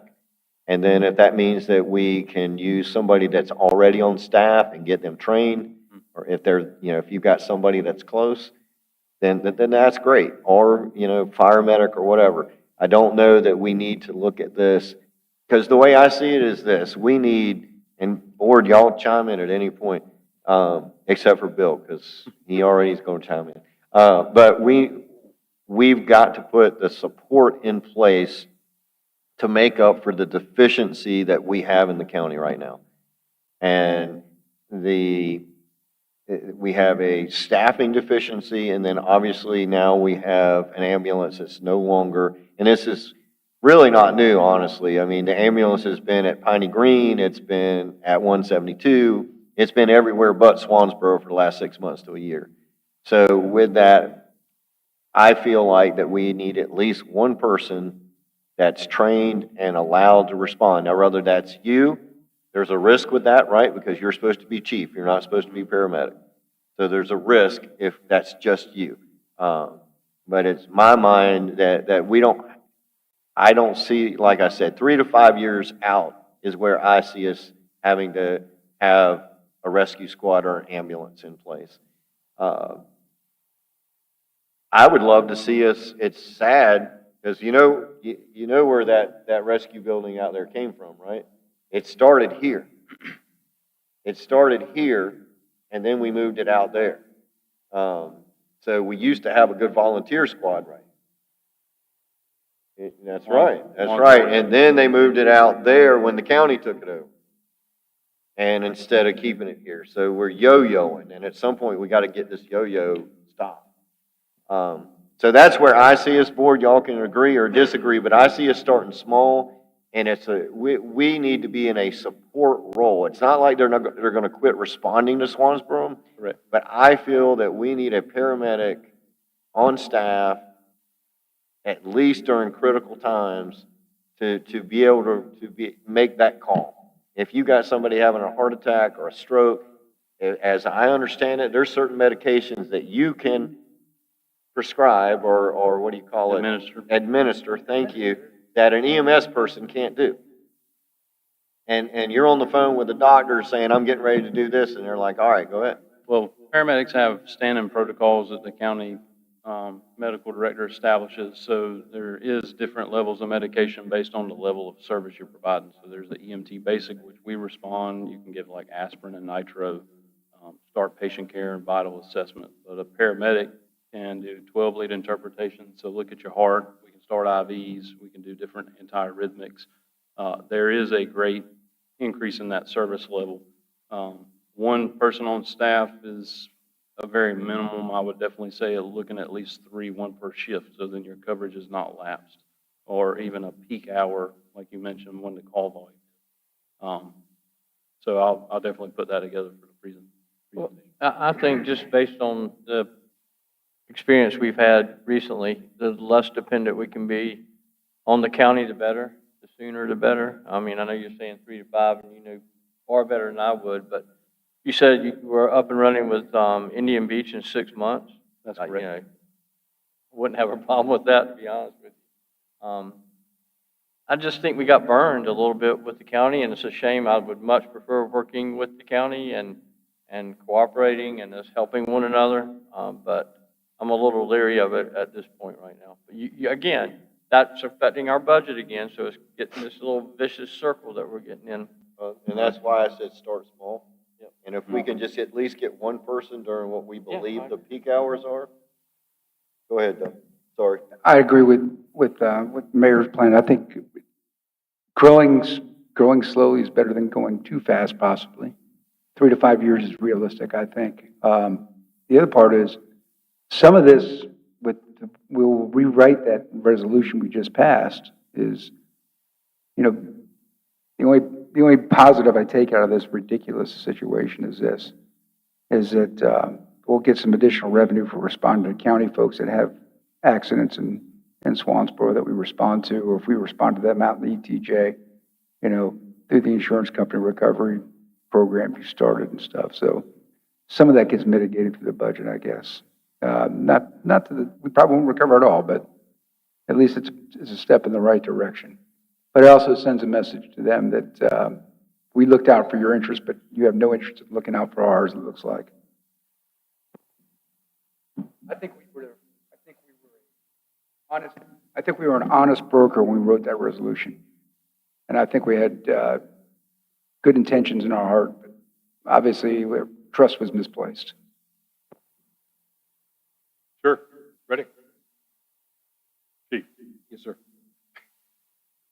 Your current experience or Joe.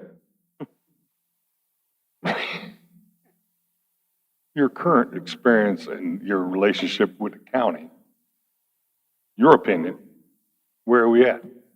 Are we going to get the help we need from them? On the spot, Chief. Are we in the dire straits that I'm hearing here?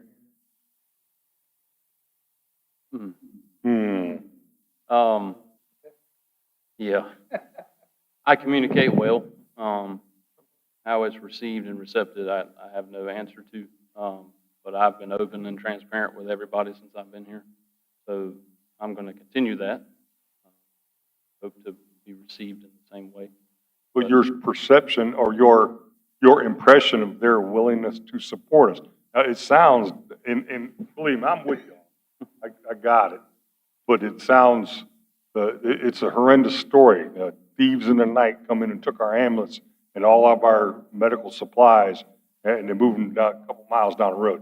A couple miles makes a lot of difference when you're having a heart attack. I know. I'm asking for your experience. You know, what do you think? It's like talking to that brick wall, but I'm trying. I think maybe I'm not I don't, communicating properly. Having our ambulance out here at Freedom Way, that building, Yep. does it put us in a position, obviously we have longer time.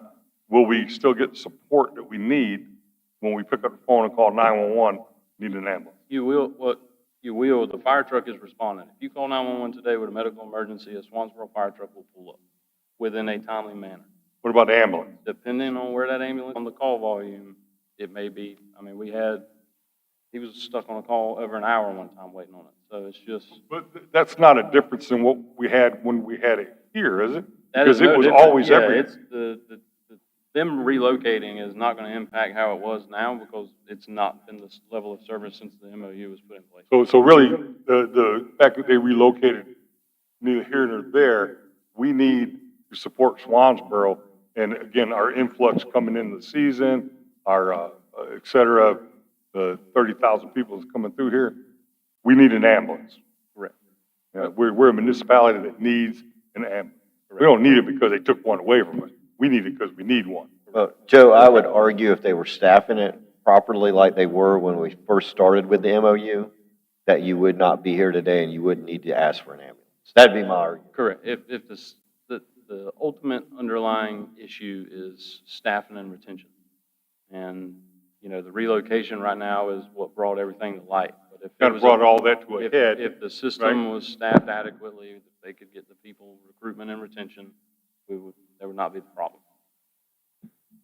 And that's part of my, I think we're gonna meet we're gonna have the same situation. If they can't get them, can we get them? Big questions. I I'm know. very confident. You think we can? Okay. By God, I guess we should go for it then. If we can get them, you know, I don't know. Go ahead, John. well, no, Go ahead, John. I just want to back you up in the sense Don't back me up, brother. that's why you keep hearing me say that we do not want to end up where the county is and we can't have our fire and police staffed.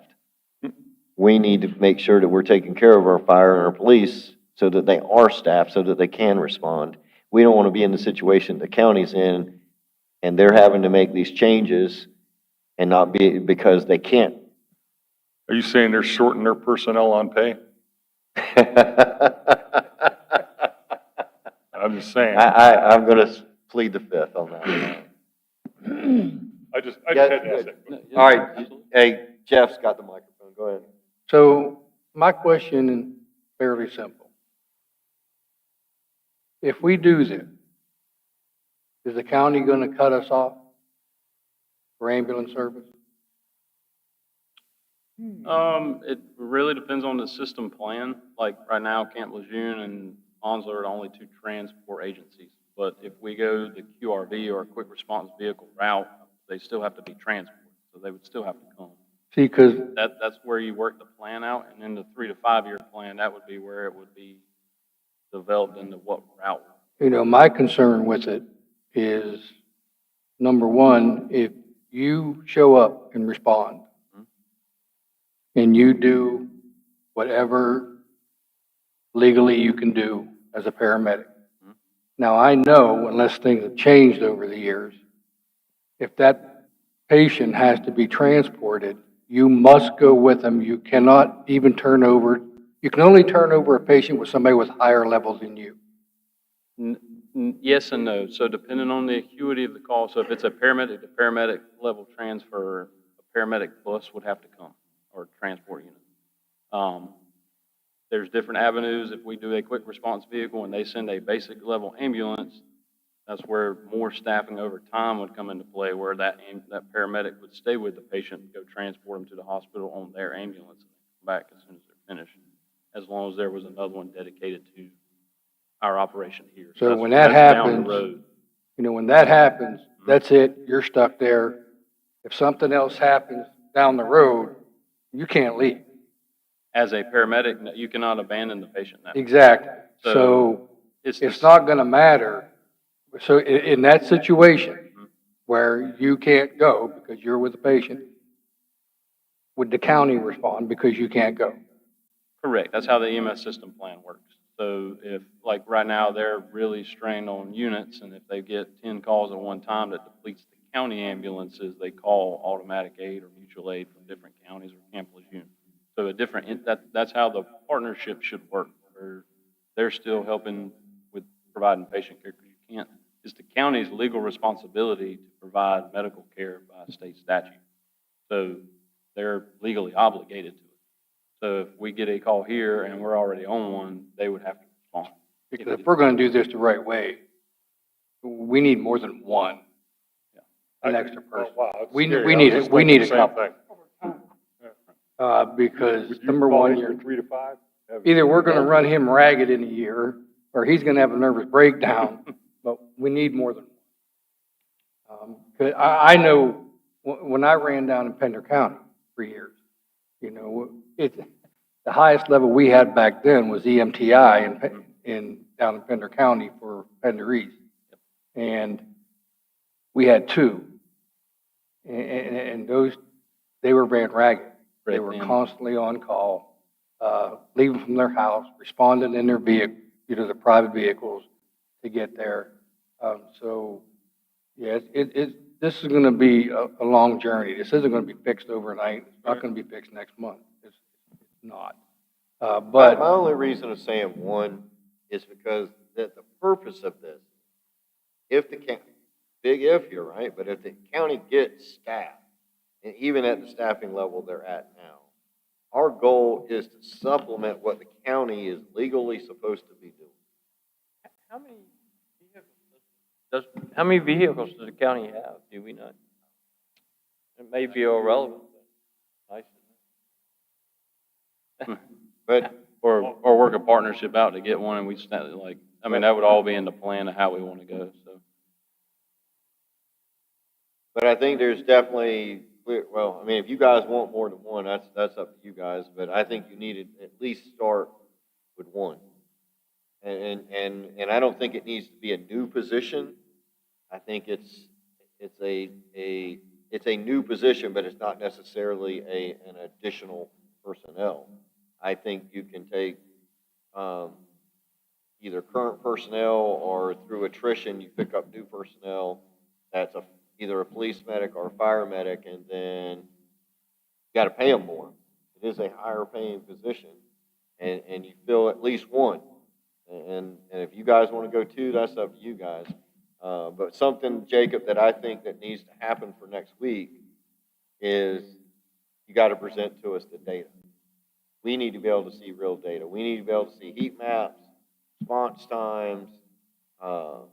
We need to be able to know. I think what Joe asked is very important. Because what Joe asked without asking it, are we reacting or are we responding? We need to make sure we're responding to good data and we're not reacting. I don't want to do what they did at that commissioner's meeting, and we're making a decision based on a supply clause. We call this problem framing. What is the true situation that we're looking at based on facts? And conjecture is not one of them. I realize I said a few things that are open to conjecture and speculation, but I think the data will prove it out when we ask all the questions and do the proper problem framing. Problem framing is how we do everything in my job. And let's put it this way. A snap decision is not problem framing. 100%. And problem framing leads you to a very concise mission statement, and that mission statement satisfies an objective that you want to obtain. And that's kind of like how I want to lay this out and how I want to approach this. With all the emotions set aside, critical thinking's got to take over here. And we have to look at, hey, what is the problem?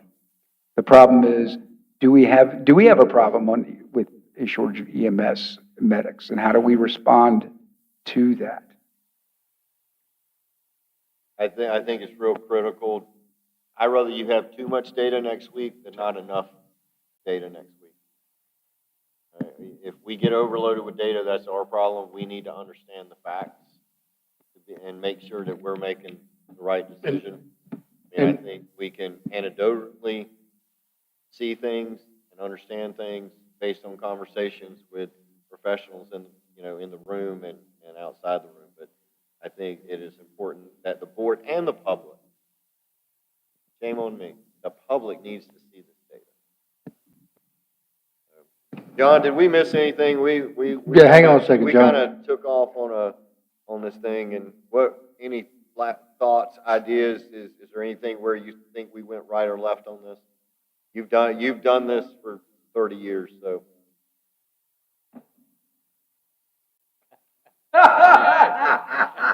Calling you old. Fine, John, fine. Microphone, take the microphone, Mr. 31, take the microphone. Microphone.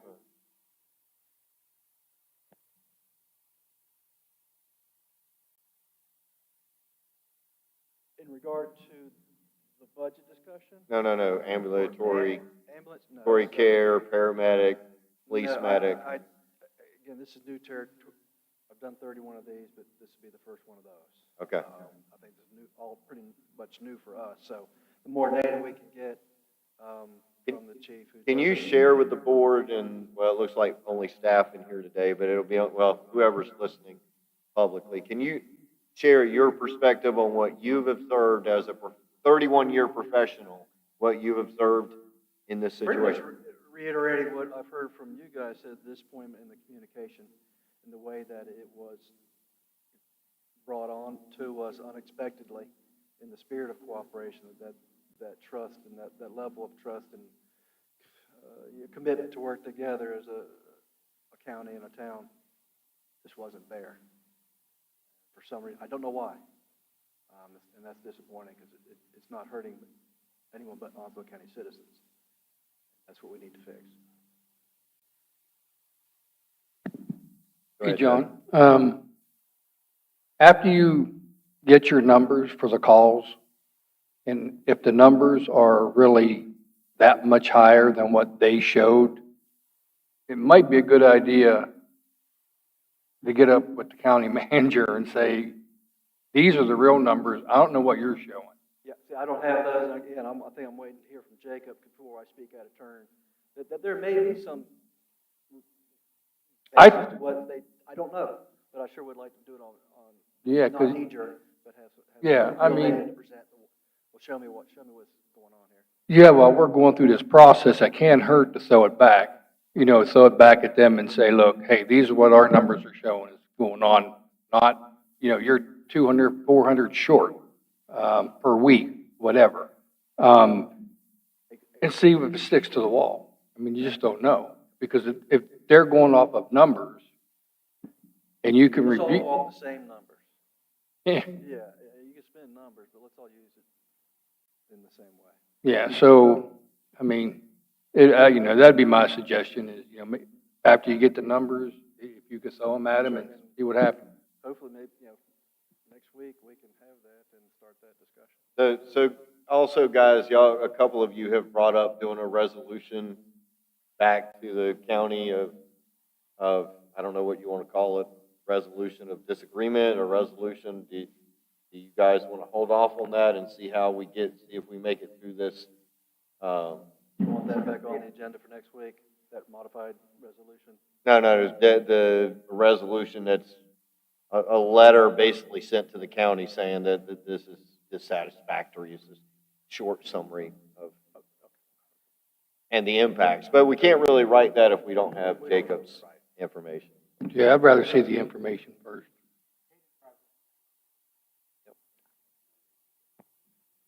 All right, if there's nothing else, then, Elise, I'm assuming you got that Jacob's on the agenda next Tuesday? All right. Any further questions or concerns considering our EMS response within the Swansboro town limits?